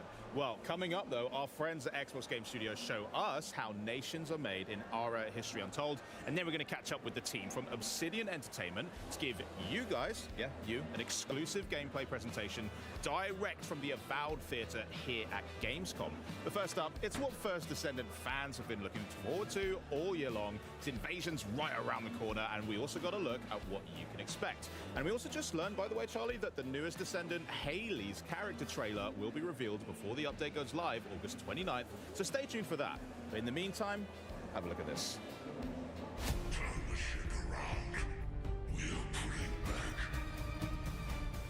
The First Descendant, madre mía. We managed to fend off our enemy's large-scale attack, but the war Si is ayer far from over. enseñaron The Colossus still threatens us. el nuevo and our personaje. enemies are plotting new strategies. Can Ingress Y el ever otro find día true la peace? primera temporada, o sea Has que Corel sin más me really vais a given up on the enseñar. war? After Corel's Yo fleet ya la habéis disappeared, enseñado. the Vulgus began moving from deep within the dungeon to raid the Ancestors' facilities in Ingress and reclaim the outpost. Detecting this, Ingress immediately dispatched a scout. That scout's name is Haley. Haley, who rose from a supply soldier in the guerrilla unit to a legendary sniper, is now a newcomer in the Descendant Corps. Ruthlessly eliminating enemies with her anti-material sniper rifle, she dominates battles with her ability to drop her body temperature and emit cold air when her emotions run high. When shooting from a distance, her weapon's critical hit multiplier increases, making her an excellent fit for sniper rifles. She possesses sub-zero bullets that fire multiple shots in an instant, and a storm snare that pushes back and rapidly cools down enemies in front. Above all, Haley's specialty is switching to her anti-material sniper rifle and firing a single, incredibly powerful shot, stronger than any other attack. In Season 1, the Vulgus launches a new strategy, the Invasion. Invasions occur randomly in 2 dungeons of the hard difficulty infiltration operations. Players can choose to enter between the existing operations or the invasions. Invasion dungeons are only available for solo play, testing the strength of the Descendants. 3 Vulgus legions will block the Descendants with different defense mechanisms. The quantum field creates an immortal state, impervious to physical attacks. The Resonance Shatterers cause massive explosions with the energies of RK and the Iron Heart. The Keeper Tile encryption device maintains a powerful security system. Invasion dungeons present new mechanics that disrupt the Descendants' operations. Solve these enemies' mechanisms and swiftly eliminate them. Invasion dungeons are designed for speed runs, and the faster you clear them, the greater the rewards that await. After coming in contact with the Iron Heart, Descendants experience an RK resonance phenomenon. This resonance grants the Descendants new powers. It's the season growth inversion reinforcement. Inversion reinforcement is a new growth system that resets at the start of each season. Creo It que es includes este 5 puto mismo vídeo que ayer. hunting, attributes, recovery, survival, and seasons. Through the inversion reinforcement, Descendants gain beneficial effects for progressing through seasonal content, and can also obtain effects that compensate for their weakness. Each season, we plan to tailor and replace the inversion reinforcement effects, providing effects that perfectly fit the seasonal content. In addition to a new Descendant, a new Ultimate Descendant will be introduced in Season 1. Ultimate Freyna, who has evolved RK's toxicity into a more powerful weapon, will make her debut. In Season 1, Y que la you chavala can no deja nada de discover Freyna's imaginación. exclusive story and uncover the tale behind the name of her skill, Room Zero Trauma. Excava is an assault rifle with powerful versatility. It can be obtained through the Battle Pass and is also available as a free reward. Excava charges voltage when attacking enemies. and has a unique effect of firing the charged voltage as an energy grenade. It is a versatile weapon that combines the inherent versatility of an assault rifle with a powerful shot. Frost Watcher is a scout rifle that can be farmed through the Season 1 content. When hitting enemies from long range, it reduces chill resistance and enhances the damage of one's chill skills, making it a perfect fit for Viessa and Haley. If you've prepared a new Descendant, ultimate weapon, and inversion growth, it is now time to face the most powerful Colossus, Deathstalker. Deathstalker lurks in the darkness of the void, targeting the life of Descendants. It is stronger than any Colossus encountered so far. To protect Albion from the threat of Deathstalker, we must once again venture into the void, unravel the mysteries within the darkness, and intercept Deathstalker. The first Descendants first season begins on August 29th with Haley, a new Descendant, Ultimate Freyna, and the new Ultimate Weapons. New episodes, dungeon content, and void intercept battles await you in Albion, Descendants. The first Descendant, Season 1 Invasion. Play for free. Vale. Para vosotros, jugadores.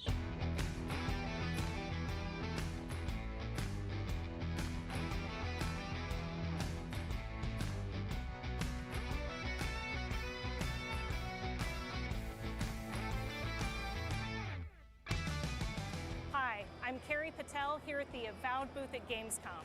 We're so excited to introduce you to the Dawn Treader Quest and Dungeon. And in just a moment, you'll get a walkthrough from senior narrative designer Kate Dollarhide, who's also the writer for this quest, and our community support manager, Chris Stanek. Don't forget to wishlist Avowed on Xbox and Steam, and look out for our release on February 18th. Thank you for joining us, and welcome to the world of Avowed. Hi, I'm Kate Dollarhide. I'm a narrative designer at Obsidian Entertainment. Hi, I'm Chris Stanek, the community support manager here at Obsidian Entertainment. We're so excited to show you Avowed. I'm going to be walking us through the dungeon. I'm going to be playing the game. So let's get into it. Let's jump in. All right, so the Envoy finds themselves in a dungeon in the first region of the game called Dawnshore. They're searching for an Adherent expedition team that's gone missing. The expedition team was here looking for a holy relic that is supposedly in the keeping of the Oracle of Aethys, a man named Sargemus. And the expedition team hasn't shown up for the last few days, so let's check in with Sargemus and see if he knows what happened to them. I'm sure he knew something. Maybe. Maybe. It has been too long. I had feared I was the last of us, but you... Oh, the very sight of you is a balm for the soul. I am the Oracle Sargemus, servant of the once shining god, he whose light has lately dimmed. What brings you to this sacred space? So you can see at the top here we have an Arcane Scholar background check. That was selected at character creation. When you play the game, you'll have an option of 5 background checks to choose from. We chose Arcane Scholar because we're playing a wizard and it just felt right. But let's check the lore, tooltips, and conversation review feature. All right. Chris, if you wouldn't mind. Of course. Thank you. All right, so on the left here we have the conversation history Vale. feature. This is going to allow us to scroll back through conversations we've already been through ¿Quién and es? just, check on anything we might have missed that we wanted to confirm. ¿Quién es You'll notice Eotas? here that the words "Once Shining God" have been highlighted. This is our lore tooltip feature. Once Shining God is a reference to the god Aethys, the god of redemption, light, rebirth. He's also Sargemus's god. So here on the left side of the screen, we have a short paragraph about who Aethys is, his context, and a menu where you can select different lore tooltips. So these tooltips are helpful for us to, deliver lore from the world of Aora to players who are new to the setting or who are returning after a long time away, and just get everyone up to speed without bogging down the dialogue with a lot of exposition. So these are super helpful for us and hopefully for you. Let's back out of that. All right, I'm looking for an expedition of my countrymen. Did they pass this way? An expedition? I'm afraid I don't understand. An expedition? You know, treasure maps, matching outfits, campfire songs, the works. I am familiar with the concept. tomb raiding and the like.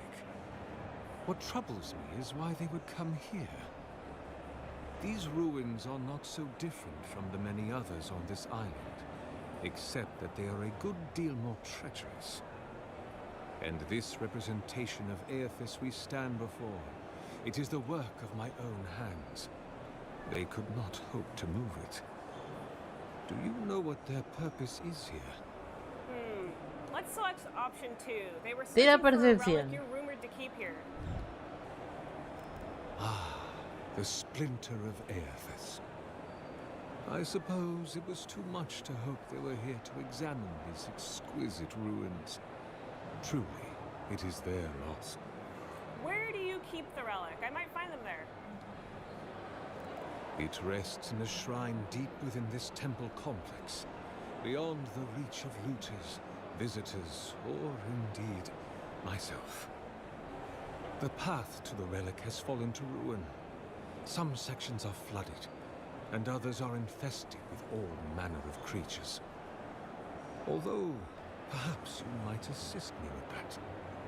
If you're about to ask us to tidy up, think again. My place is a much bigger mess. Oh, no. I had something far grander in mind. You see, this construction beside us is no mere statue, but a reliquary I have built to house the splinter of Aethys in its appropriate grandeur. It is nearly complete, and ready for the splinter to be interred.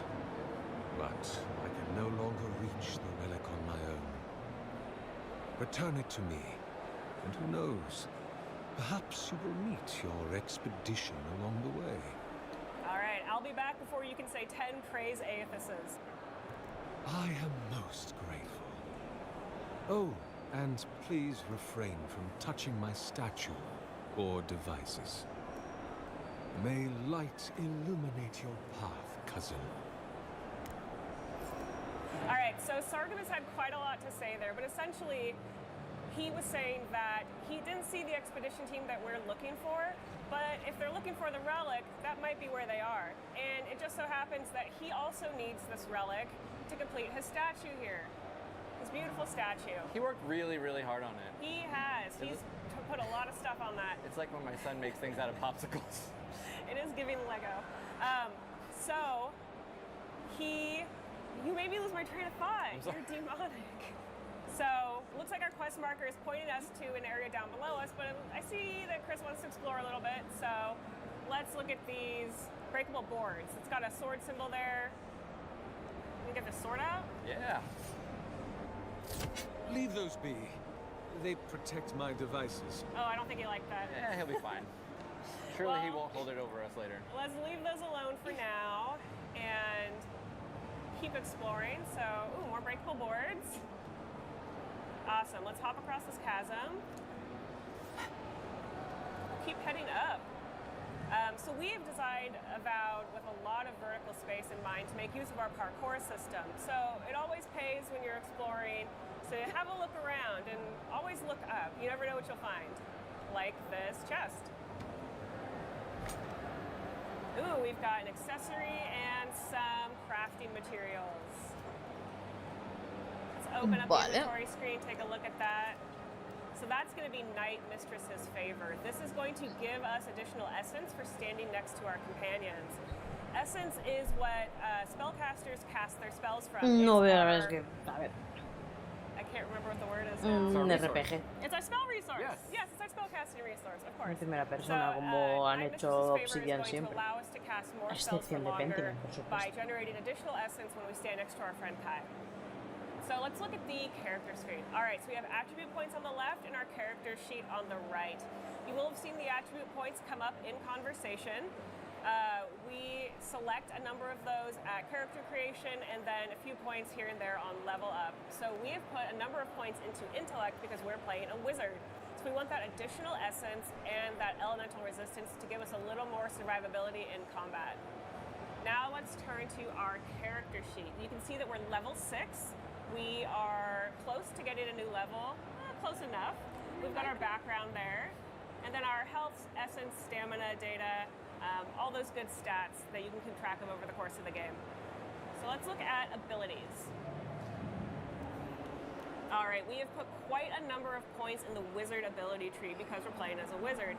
The first one we selected was the Wand Mastery está llevando un passive. mago. This is going to give us the ability to do additional damage with wands. And because we're double wielding wands, that's going to allow us to do a lot of additional damage. And then down below it, we've got the Blood Magic passive. This is a really fun way to play and definitely one of QA's favorites.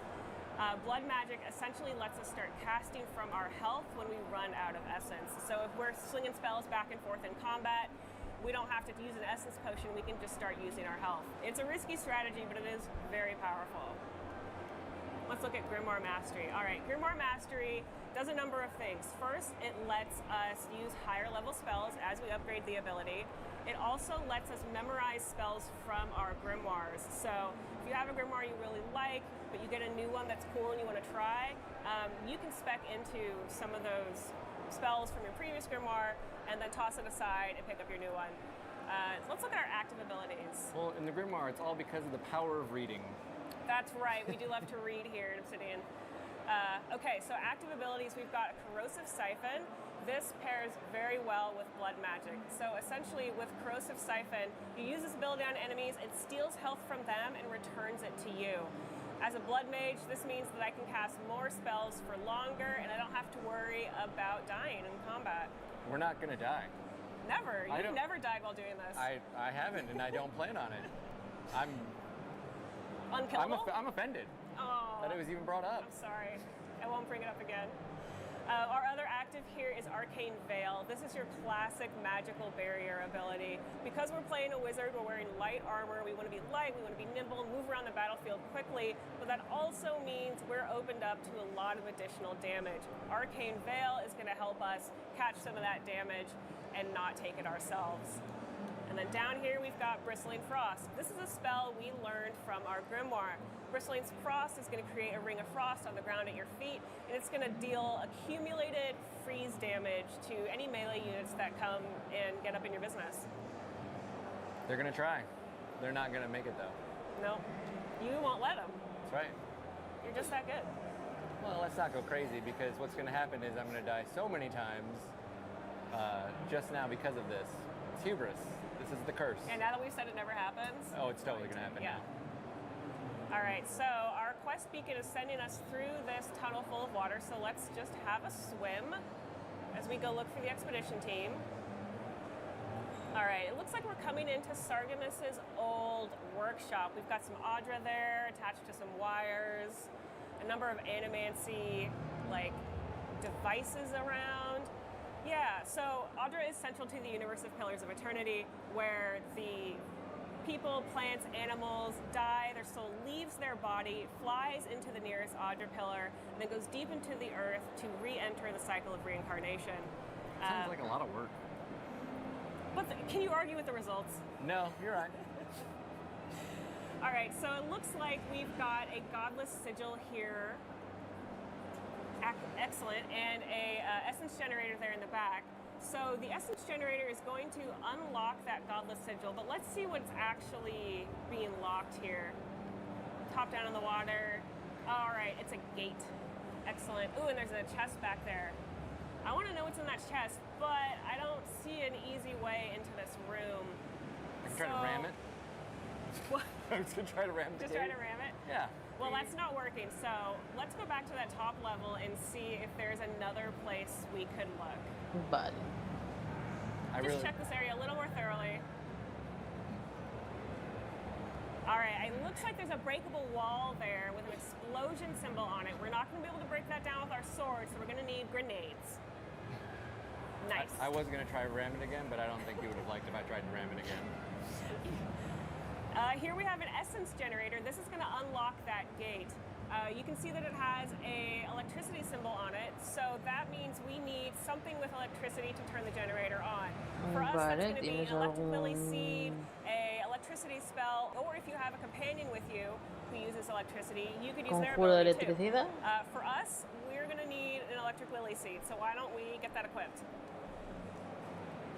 I finally feel like I'm on a cooking show where something's pre-cooked. You're like, and here's the chicken. And here's the switch. Yes. You did it. All right, so the generator is running.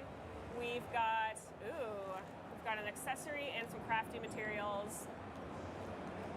Let's pop open the inventory and see what we have. Band of Transcendent Suffering. So we're going to deal 10% additional damage, but also take 10% additional damage. It's a little risk, a little reward. I think it's going to be fun. Let's equip it. I like it. All right, back to swimming, following our quest beacon here. It looks like we're coming up on Sargamis's library, an enormous library, which is pretty impressive in the world of Eora, where there is no printing press, so all these books are handwritten. It looks like we also have a number of red dots in our mini-map in the top left corner. That means there's enemies nearby. So, let's deal with these spiders. What do you want to do, Chris? Oh, I'm going to sneak up on them and You're I'm going going to to get sneak them. up on them. All right. Nice. Quick and quiet. Give me a power attack to that spider. Arcane Veil. Corrosive Siphon. Spread the love around. Oh, yeah. Everybody Spiders love the everybody gets corrosive siphon. All right, Yeah. another power attack on that spider. We're building up that stun meter over time.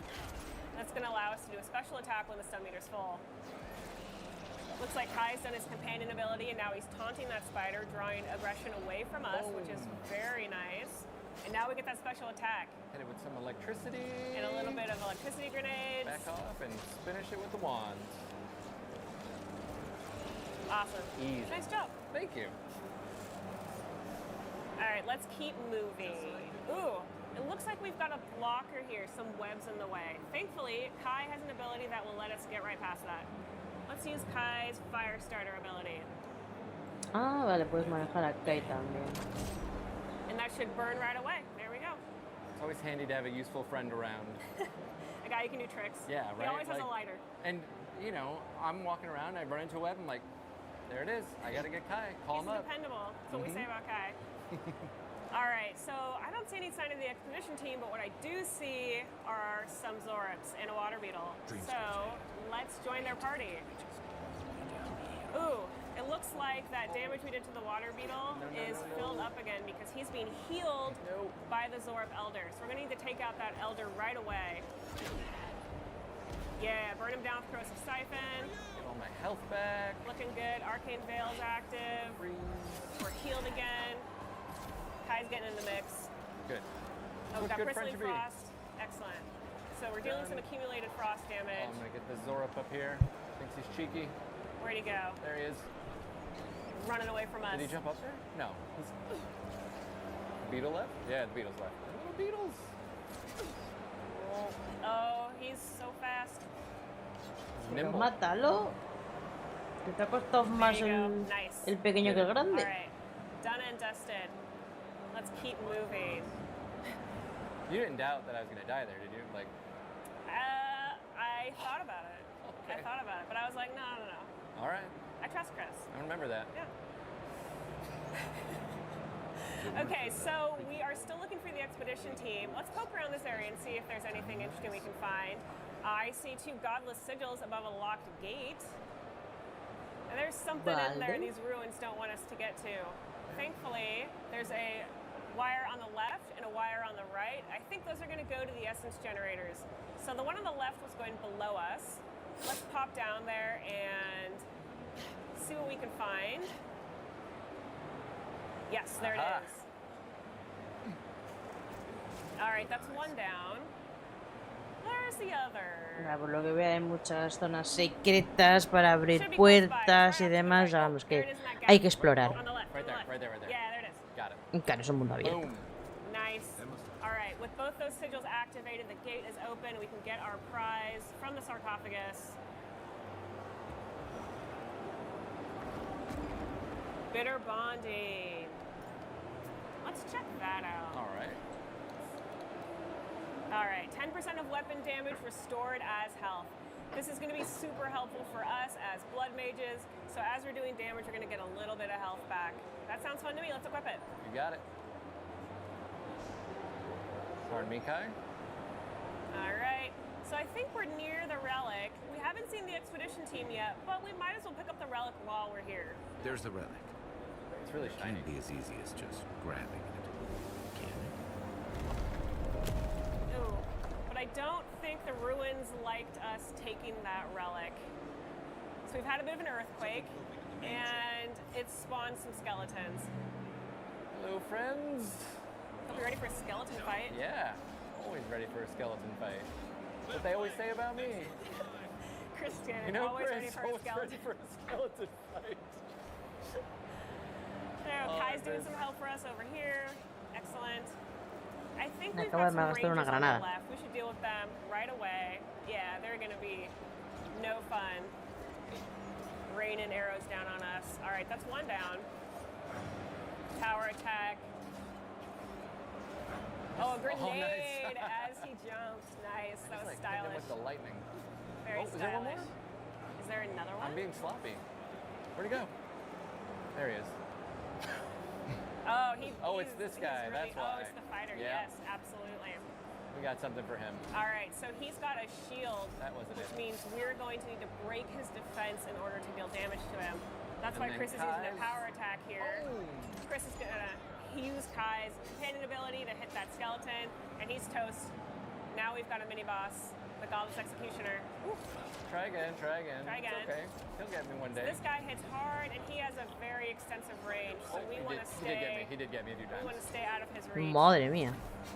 Ooh, it looks like he's being healed. Oh, there's a priest up there. We got to get him right away. We're gonna get you. Arcane Veil active.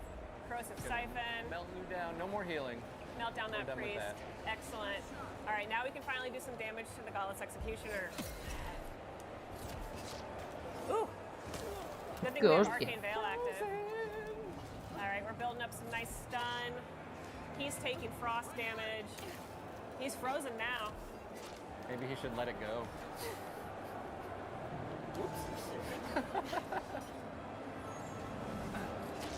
All right. Ooh. Maybe Kai wants to get in on this dude. Kai, give us a hand. Y se lleva una buena And hostia. Kai finishes him off. Thank you, Kai. Such a good buddy. Well, we still got a few more skeletons to mop up.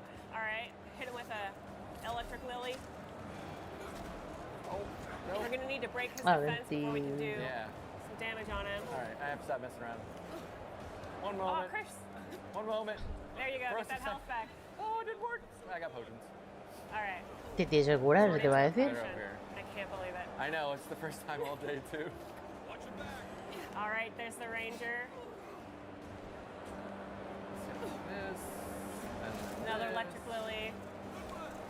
Yes, come into my electric pool of fun. You, sir, I've had it with you. Yes. Bristling Frost does it again. All right, Kai, I need some help. Thank you. Thankfully, And Kai's again. here to give us a hand. Boom. See? Awesome. You were So we worried? built up that stun meter, and now we got to use a special attack. I wasn't worried at all. Okay. I was a little I worried. was. I was a little worried. That's All everybody. right, I was a little worried. Okay. Okay, it looks like the fight is through, so we can keep going. Ooh, it looks like that earthquake caused some roots to grow and this area to flood, giving us a new way out of this zone. Our quest has also updated there on the left side of the screen. Now we have a few new objectives. At this point, we have a few options. We can go back to town, Paradise, and look around the Adirian embassy and see if there's anybody who wants this relic that we've grabbed. Or we can go back to the Oracle and say, hey, I got your relic, and see what he does with it. Or we can continue looking for the Adirian expedition team, which we still have not found. And it's looking like one of our quest beacons has turned into an area beacon. It's that little circle inside the larger mini-map circle. That means there's something more to find in this area, so we maybe need to look around. Hey, I see a purple crack in the floor. There it is. What's that? Yeah, what's that? Let's crouch down through this sneak through ivy. I bet there's something back here. Ooh, a hole in the floor. Perfect. Vale. Kai does not like the vibes. Oh. This Looks doesn't like look it, good. No. Not Looks at like it all. might be the Adirian expedition team. Oof, this is Yeah. awkward. Vale. Yeah, that's the expedition leader's journal. That's too bad. Están moridos. Spoiler. We found the expedition. Looks like they've only been dead a few hours. But how did they get in here? They can't have come the same way we did. We swam here. What's stranger is there's not a scratch on them. No sign of what killed them. It's like every member of the expedition team just collapsed. Looks like we passed this intellect check, so I want to select this one. They didn't get locked in here on their own. The Oracle put them here. We're using our big brain. Problem solving. That's right. Here's an idea. This temple is full of old animancy equipment. Could he be building a giant animat? I've heard of those, but I've never seen one. They're suits of armor brought to life by bound souls, right? The Oracle couldn't have put the expedition's souls in the statue of Aethys, right? Let's go ask him. You're gonna do the crack? Try. Oh, I can't do it either. Oh, that was a good one. That was a good one. Whatever the Oracle has planned for that relic, and for us, it can't be good, Envoy. Aethys is a dangerous god associated with Eora's bloodiest wars, and he recently killed thousands of people in Deadfire. Now, we have a piece of him, and we're about to face a maniac who wants it desperately. Tread carefully. So, Kai is right to be concerned. He thinks the Oracle might be engaging in animancy, which, in the world of Eora, is a little dicey. Animancers have a pretty poor reputation, and honestly, in much of the world, animancy is illegal, or really frowned upon. Animancers are soul scientists. They use essence, or the stuff that souls are made of, to enact great magical works in the world, but also a lot of tragic stuff. So let's go talk to the Oracle and see what he has to say for himself. He's got a perfectly reasonable explanation. He seems, you know, It's gonna be on the up and normal. up. Yeah. Those are things that people do. You have been gone some time. Do you carry the splinter of Aethys? I found the bodies of the expedition team in your workshop. Did you kill them? Ah, I did not expect you to be so thorough in your explorations. Nevertheless, I am impressed. As to whether I killed them, well, that is a matter of semantics. Hostia. Does death occur the moment the heart ceases beating, or when the soul is broken upon the wheel? In one sense, then they are quite dead. In another, they remain very much alive. No, no, están muertos, tío. In either case, No respiran, they están have entered a muertos. state of change, and the impetus was mine. Let's see. It looks like we passed this perception check. You're gonna put their souls in your statue, aren't you? Yes, you and you alone see my purpose clearly. You see, I have given them the opportunity to be part of something larger than themselves. With your help, I shall give them a new commission. To prosecute the redemption of a god. How do you expect to redeem Aethys? Do you carry the relic I asked you to collect? I do carry it. We do. Excellent. The relic you have retrieved was stolen from Aethys' body. He is bound to it, or it to him. And before the events at Ukaizo, he would speak to me through it. He speaks to me no longer, but I believe he resonates with the splinter yet, as I do. If I am correct, when it is placed in the statue, the magnifying power of the Ardra will draw him into it, and he will be trapped.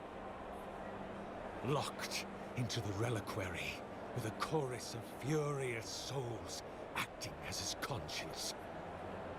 He will finally begin the work of making right all the wrong he has done. All that is left is for you to place the splinter into the statue's chest. Will you do it? I mean, we could just give it to him and he could go up there and What do do it. you think? We gotta go No, up there I and want do to it do too? it. I want to Okay, do the okay, cool stuff. okay. Yes, I will put the relic All in the right. statue. I want to see where this is going to go. Once you have placed the splinter into the statue. I'm just saying he could go up there and do it. Like He's 600 years old. Give him a break. He's got brittle bones. All right. All right, guy. This time I'll bring it up there, but next time it's your turn. Yeah, you're gonna fight the skeletons. All right, let's hop up on the scaffolding. Get the relic in there. Nice. There we are. Now, to fill the statue with essence. Do me the honor of pulling the lever, just there. And my lord will All right, let's do return it. to face justice. Any moment. Oh. My god, Aethys. Are you there? No. It's not working. No. No hay suficientes almas, por lo que sea. How long was he working on this again? A few years. Oof, this is gonna be awkward conversation. Yeah, let's see what he has to say. My lord Aethys has not returned. Something is missing from my design. Something I did not account for. It must be the chime. Without its ringing, he cannot hear the statue's call. My cousin, will you join my holy work and lend your chime to the cause? So this chime that Sargemus is talking about is unique to godlikes. Only godlikes have a chime. It's what the gods give them before they're born to mark them as their own. As a godlike of Aethys, Sargemus has a chime given to him by Aethys. As a godlike of an unknown god, we also have a chime. So what he's essentially asking us is, will you give up what makes you special and die for my experiment? And at this point, we have a few options. We can say, sure, Sargemus, I would love to die for your statue. Or we can try to convince him that actually he should die. As a godlike of Aethys, Aethys is probably going to want his chime and not mine. Or we can attack him. I kind of want to attack him. You want to attack him? I want to attack him. He's got a glowing sword. I want that sword. Yes, we've been too nice to him today. Venga, ahora vamos a darle de hostias. You won't feel a thing. Give All him right, a good moment luck. to get settled. Ooh, he's fast. He is fast. See, he's just acting like he's old. He's not that old. Building up some good stun. I'm all out of breath. Ooh, I'm out of breath. Sir, please stop. Kai doing some work. I'm no. okay. All right, second wind is activated. Second wind. We're up. See, still not a death Down but not out. Not a death. Bristling Frost activated. Let's just do some There we frost go. accumulation, Arcane Veil, and Corrosive Siphon. Nice. Kai will take some of the aggro. Kai's using his companion ability. Now he's drawn the aggression. That's going to be really helpful for us. Grenade action. Little power and attack, grenade. Boom. Kai gets left. Oh. Perfect. Perfect. Well done. He'll put that in. Well done. Thank you. Let's loot his body. Yes, definitely. Yeah. All right, he's got a great sword. Last Light of Day. Can we equip that, please? Of course. Ooh. Beautiful. All right. So Tira that's fuego, not como the mola. end of this quest, but it is the end of our time together. So thank you so much for looking at Avowed. We were so excited to show this to you, and we hope you play it on February 18th. Thank you so much. Que le habéis dedicado un Our pedazo de History gameplay, Untold, a Larguito, 4X larguito. grand strategy game spanning the ages is beautiful to look at, yes, but it's even more fun to play. Here to walk us through this epic world, please welcome Xbox Game Studios executive producer Matt Turnbull. Matt, thank you so much for joining us today. Hello, thank you so much for having me. I'm so excited to be here. Oh, this is going to be a fantastic segment. How are you enjoying Gamescom so far, though? Gamescom is my favorite event of the year. Agreed. Honestly, it brings so much energy to be able to interact with people who love games, who do those things. The booth we have this year is incredible because It's we're so detailed and beautiful over there. yeah, we're finally coming out, right? The game is finally ready. It's coming out September 24th. Have to drop the date in there. But Check. Yeah, check. Done. But the booth has just been a really fantastic experience. Getting to actually let people play hands-on with the game, experience the game it's the way it was meant to be played, and just feel like they could become a leader. 100%. Well, we're going to do exactly that now. I cannot wait to see this live gameplay demo we're going to do. So I'm going to let you just kick things off, get us into the game, set the scene, and I'll check in when I'll get a little bit nosy. Anytime. You're always welcome. Thank you, Matt. All right. So as you probably know, Ara History Untold is a historical grand strategy game. It bears a lot of DNA from your classic 4X genre and some of the other genres around, historical grand strategy. This is Xbox's first foray into this genre. It's honestly not a genre that we've truly explored, truly gotten into before. We've made, obviously, with the Age franchise, with RTS, but true, grand strategy, turn-based, is new territory. And luckily, we have this incredible partner, Oxide Games, that has a tremendous amount of experience. People who have worked on almost every great strategy game you've ever heard of or played. And they are such an incredible partner, and we're so excited that we get to help them bring this game to life. Oh, stunning. Okay, so as usual, our first question when we enter a game is, what are we going to be? Who are we? Yes, so right now you can see I've got Shaka Zulu here as the head of the Zulu Empire. He has all these different interesting abilities. We have 10 leaders here at Gamescom. Now, when the game launches, we'll have over 30 leaders available to play. Wow. But we only brought 10 with us to Gamescom this year. So you can fit in the suitcase, I get it, yeah. Exactly. Just gonna make room. So right now, I think for today, though, I will play Nefertiti. Lovely, okay. Why Nefertiti? What's the choice there? So if you look at her different abilities here, you can see things like farms and their upgrades provide additional food per turn. She gets big bonuses if she's next to rivers, as kind of a reference to the work on the Nile. And then as sort of a person who is very famous for being a royal wife and a queen that pushed the religion of the worship of the Aten, the sun, she had this opportunity to have these awesome religious abilities. So when you found a religion with her, it spreads faster and you're able to move it more. And in those early eras, it can be very, very powerful and a really strong source of prestige, which are the points you need to win the game. Interesting. Okay, let's crack on with Nefertiti then. And here we go. This is my favorite bit, map building. What do you suggest we go for today? Well, we've kind of pre-set up a map that we think will be a good show for us. We've got 8 nations on the map. We have average sea level. You can change everything in the game from the temperature, the humidity. The humidity, wow. Even the axial tilt. And so this is one of my favorites because when you imagine, the Earth, you know exactly how it's tilted to the sun, right? So pretend that it was like a planet that was more tilted. In that case, the map it would generate would have a much hotter area, a much colder area, a broader cold area, depending. So it generates all of those things based off of that. Now, you get a deterministic seed, which is basically a number that you could put in, and as long as you have the same options at the same seed, it'll generate the same map, which means that if you fall in love with a map, I fall in love with a map, we can share it. Oh, I love that. Okay, awesome. What was the size of the map we went on here? Because I know, especially when we call this a grand strategy game and referring to some of the other games you've mentioned already, map size and scale and detail is so important. So A, what are we doing today? And B, what options do you have there? Yeah, so honestly, the game has a number of different map options. At its largest map size, you can fit up to 36 nations on there. Whoa! All at once. Goodness me. Thanks to the power of simultaneous turns, which is one of the unique innovations in ARA, the players are able to all take their action within the time term, whatever the time limit is you set in multiplayer, and then a single player as long as you want, and then you submit the turn, and all the actions resolve simultaneously. And it goes, okay, interesting. And so you can play with 36 players, and it's totally functional. Doesn't feel like it. Wouldn't really work to play 36 players one at a time, over time at a time. Yeah, with a cup of tea, come on, lads, I would take off for a while, and then come back, and it still wouldn't be my turn. Absolutely. So what's this exposition that we just got at the beginning of? And also, Act 1 is an interesting thing to read. Yeah, so in Our History Untold, the game is broken into 3 acts. Now, you play the same leader from the very beginning of the game all the way to the modern era. When we say a history untold, what we're talking about is the untold history of this alternate Earth, this alternate life of this alternate ruler. And so you play the same history, you play the same ruler, the same nation.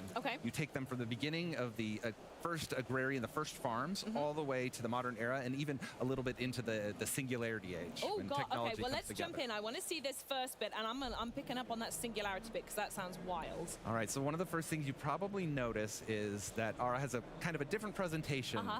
A lot of these games are inspired by board games, hexes, tiles, and I love those. But with ARA, we really wanted to deliver the player fantasy of being a leader of a real world, the choices you make. And so there are things like organic borders, so where the river goes is where the natural borders are. Oh, I love that. And you could do other things like, if you zoom out and look around, sometimes you'll see mountain peaks out in the distance because your people could see those mountains. For right now, though, it looks like we have a nice little temperate forest here, some plains that are lovely. We've got some grains available go, and we can zoom all the way down and see. Oh my goodness, you get so close. Yeah, there's some wheat growing over here, and then if I zoom in over here, you can see some rice that I could turn into some rice farms. Over here, it looks like there's some dangerous predators, in this case, some wolves. Oh, interesting. Okay. What are they? Do they move freely around the map, or would you go to engage them over there? So you have to hunt them in order to be able to take advantage of this area. I and see, luckily, in okay. the early areas, I have this scout, which is a unit that can go out and do some great stuff. So I'm going to send my scout there. Oh, wow, it zoomed. You can see how with simultaneous turns, they haven't made their full move, but they've indicated where they'll go. Interesting. Okay. One of the fun things about simultaneous turns is you can cancel orders at any time. Oh, wow. And so the game has the depth and complexity of like a grand strategy game with layer after layer after layer.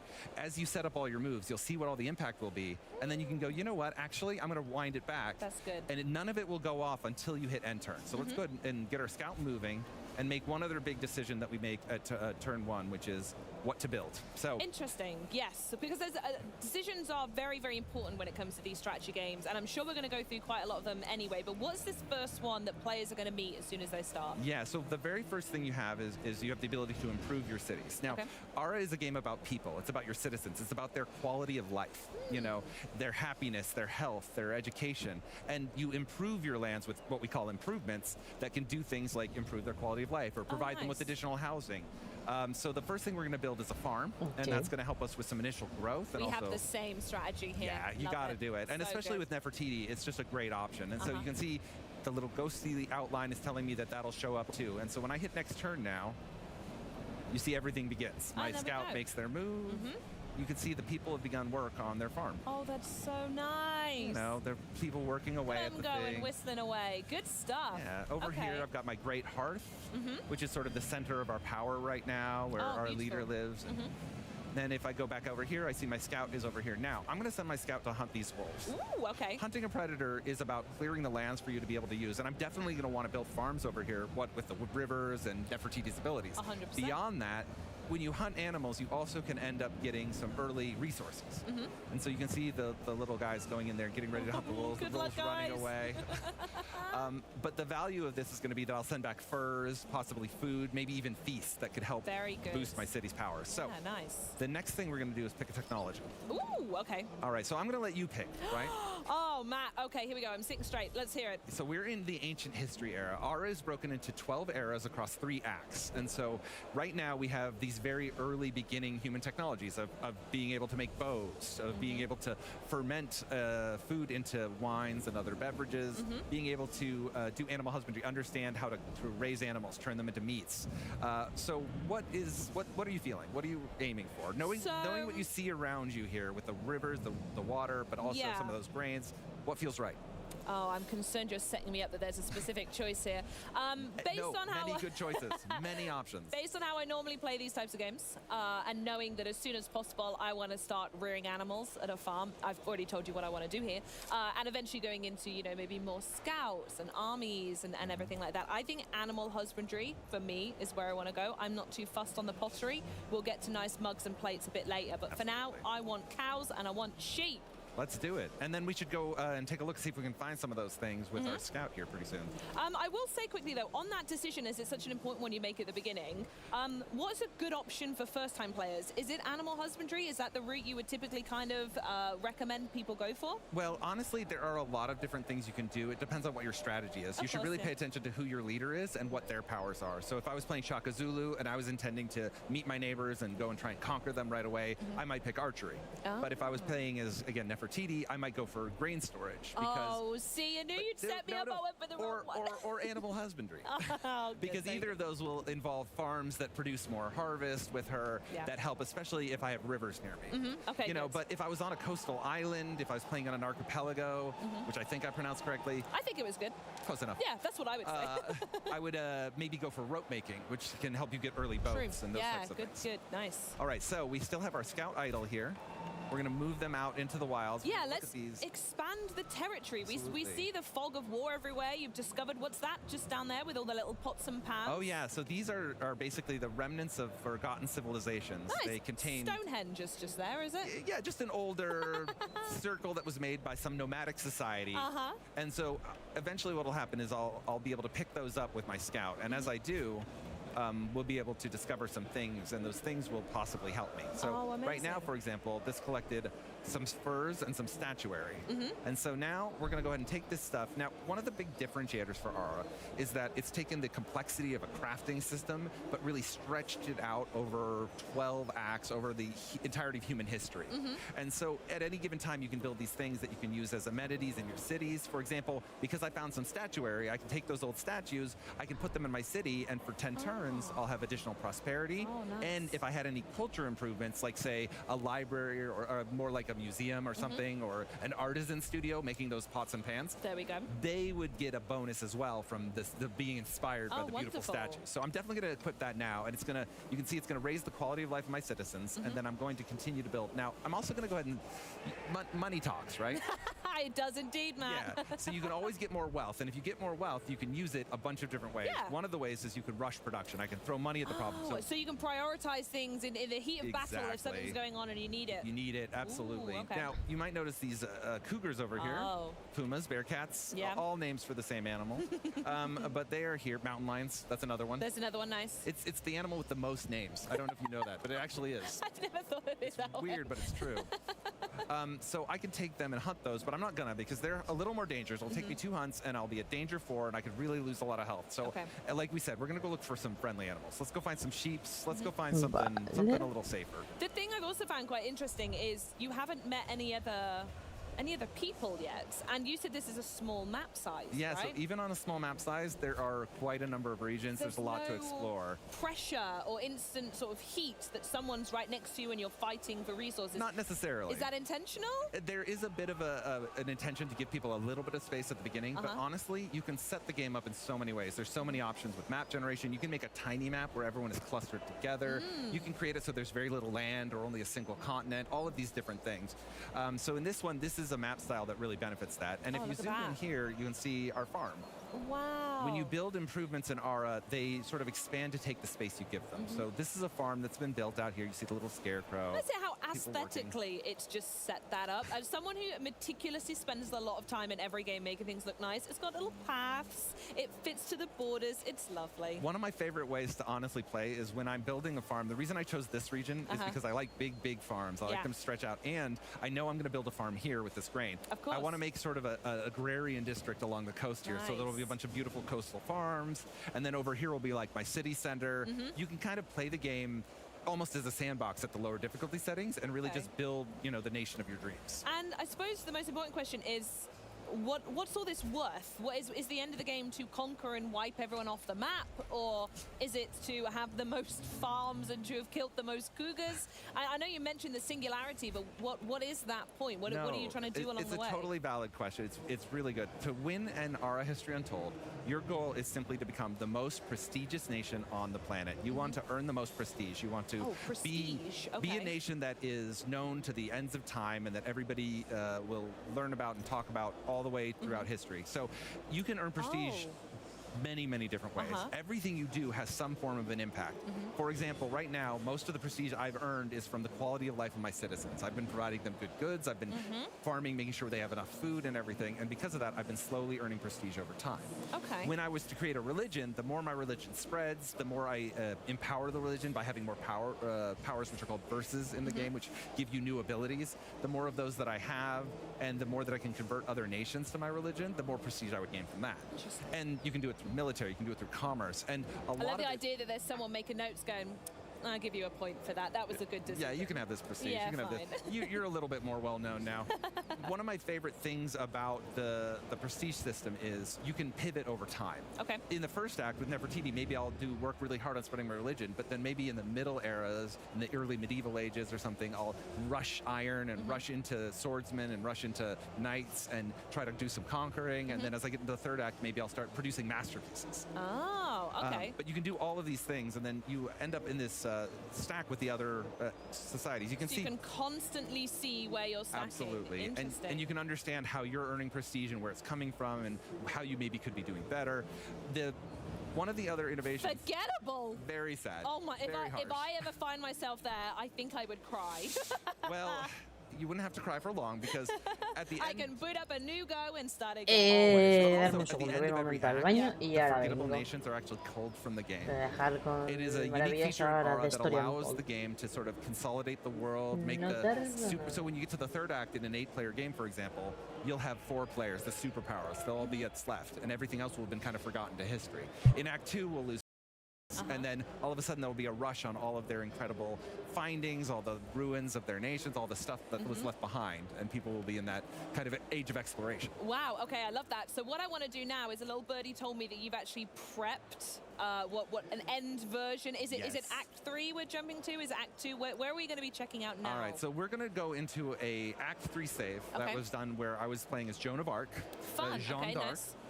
Who is plays as one of the rulers of France in the game. In the game, they can have multiple rulers of different nations. So, you know, with launch, we're launching with Otto von Bismarck to rule Germany, of course, because we're here at Gamescom. But if you buy the deluxe or premium edition, you get the leader pack that includes Hildegard von Bingen, who plays completely differently. She's a very famous nun from the ancient German times, and she brings a totally different play style than Otto. Oh, okay, interesting. I've got one other thing to show you, and then we'll jump right to that. I okay, promise. right. Ooh. So we've met a tribe. This is an event. Nice. Yeah, so in tribes, when you meet these tribes, you find them out in the wild, and they are these small nations that are named after whatever the region is. So they're sort of inspired by real tribes, but there aren't any actual real individual tribes. They're just made up for that. And then inspired by real life, actual events in history. So in this case, there was a founding myth, and they attributed it to 2 different things, and they actually had this fight about what was their founding myth. So we've took narrative inspiration about that and created this one, where now they're asking you, should you do the Beastborn Prince myth for their society? What do you want to record in the annals of your great society? Wow, okay. Or the foreign prince myth? Or do you want to say, no, it wasn't either of those. Actually, it was a giant bird, and you're both wrong, and now you get more religion spread, but then you deteriorate the relationship.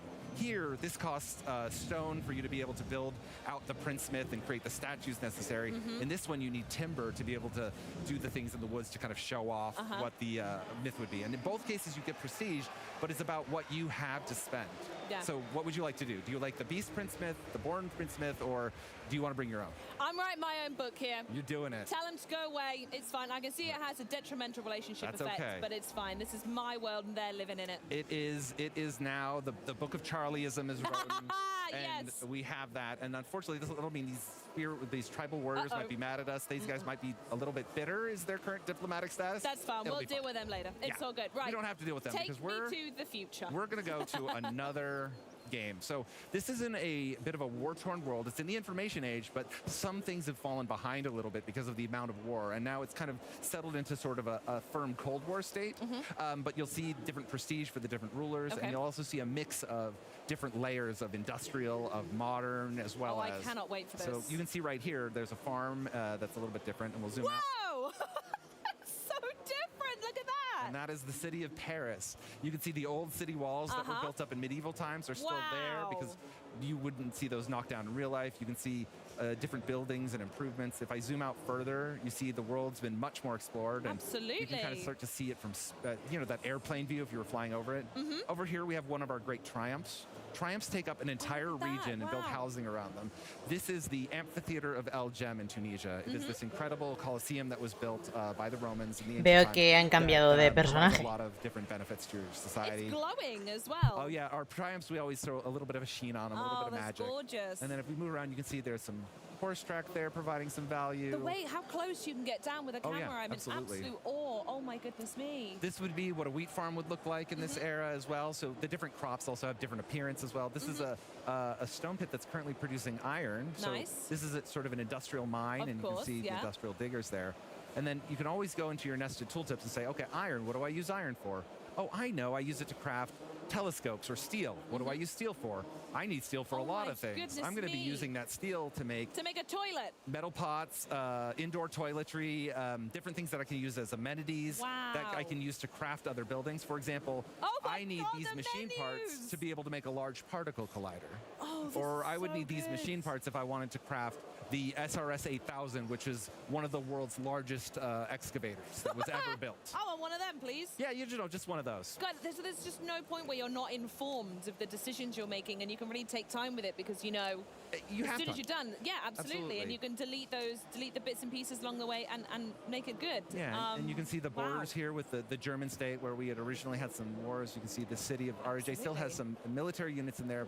It also has some interesting things. There's a triumph here. I think we have the Statue of Liberty. We have a lighthouse there leading our ships into shore.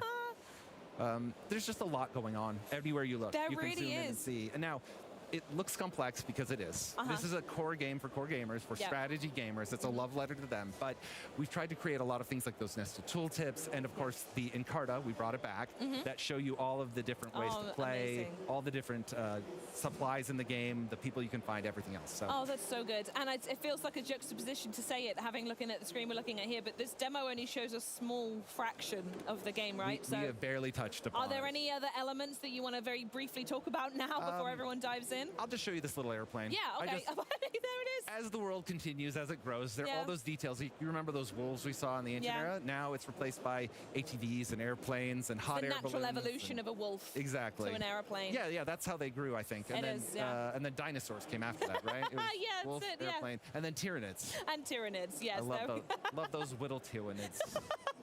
Oh, amazing. Matt, I can't thank you enough. This game is firmly on my download queue. I cannot wait to check it out, and I love that you've come here to talk to me about it. Have you had a nice time? I've had an incredible time talking with you. I love talking with people who love this genre, and I've had so much of an opportunity to do that at Gamescom. I'm going to continue to do it all through the weekend. I'm going to be in the booth and talking to all the fans and the players, and I can't wait for it to come out on September 24th. You can pre-order it now. You can wishlist it. It's day one in PC Game Pass, of course. Amazing. Another check. Good job. Thank you, Matt. Wonderful. Well, thank you so much once again. You can get your hands, just as he said, on September 24th on PC Game Pass. But we're nearly ready to wrap things up. I'm going to show you one more trailer from the show. It's a sequel of epic side-scrolling proportions. This is Tales of Iron 2.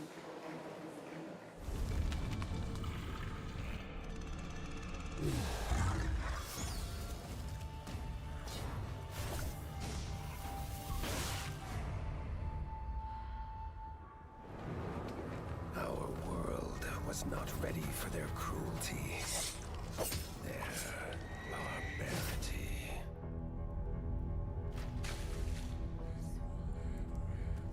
An ancient evil from a forgotten time, a forgotten place.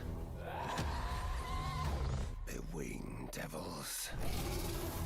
They feast without fill, kill without reason, and will not stop until the world burns in blood.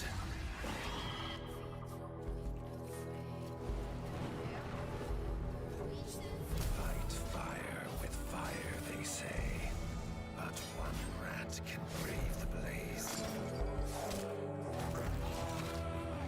Wield the flame with a bloodlust even greater than their own. Tales of Iron 2, Whiskers of Winter. Oh, just so many great interviews on this stage the last 3 days. We've just had a blast, haven't we? It's been so good, Bex. And remember, with Xbox Game Pass and Game Pass for PC, you can get new games on day one like Call of Duty Black Ops 6 on October 25th, play some of the biggest games of the year, and unlock partner benefits from Riot Games and EA Play. If you are not already a Game Pass member, join now and get your first month of PC Game Pass for $1 or €1. This offer is not going to last long though, so you need to act now. So until next time, thank you so much for watching. Pues esto se acaba, qué bien. 2 horitas como el otro día, así me gusta. Aquí lo de ayer os te basteis.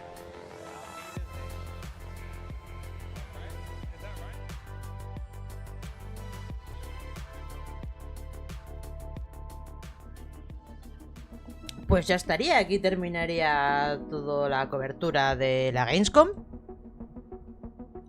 Ya en principio, por mi parte, hasta el lunes no me vais a ver. El lunes, como ya os digo, repasaremos un poco las novedades que ha habido pues con respecto a los videojuegos de terror que han anunciado. principalmente Directiva 8020, Post-Trauma, The Casting of Stone, etc. Principalmente ya veis que son 2 de Supermassive. Pero bueno. Y bueno, pues haremos un repaso, volveremos a ver los trailers, haremos análisis y demás. Y bueno, pues eso es lo que el lunes nos espera. Y en principio hasta el viernes, que sale el Star Wars, pues seguiremos con el Darksiders de martes a jueves. ¿De acuerdo? Pues nada, gente, como siempre, muchísimas gracias a todos los que habéis estado por aquí por el chat, a toda la gente que lo estáis viendo diferido en YouTube. Besos a todos y nos vemos el lunes. ¡Chao!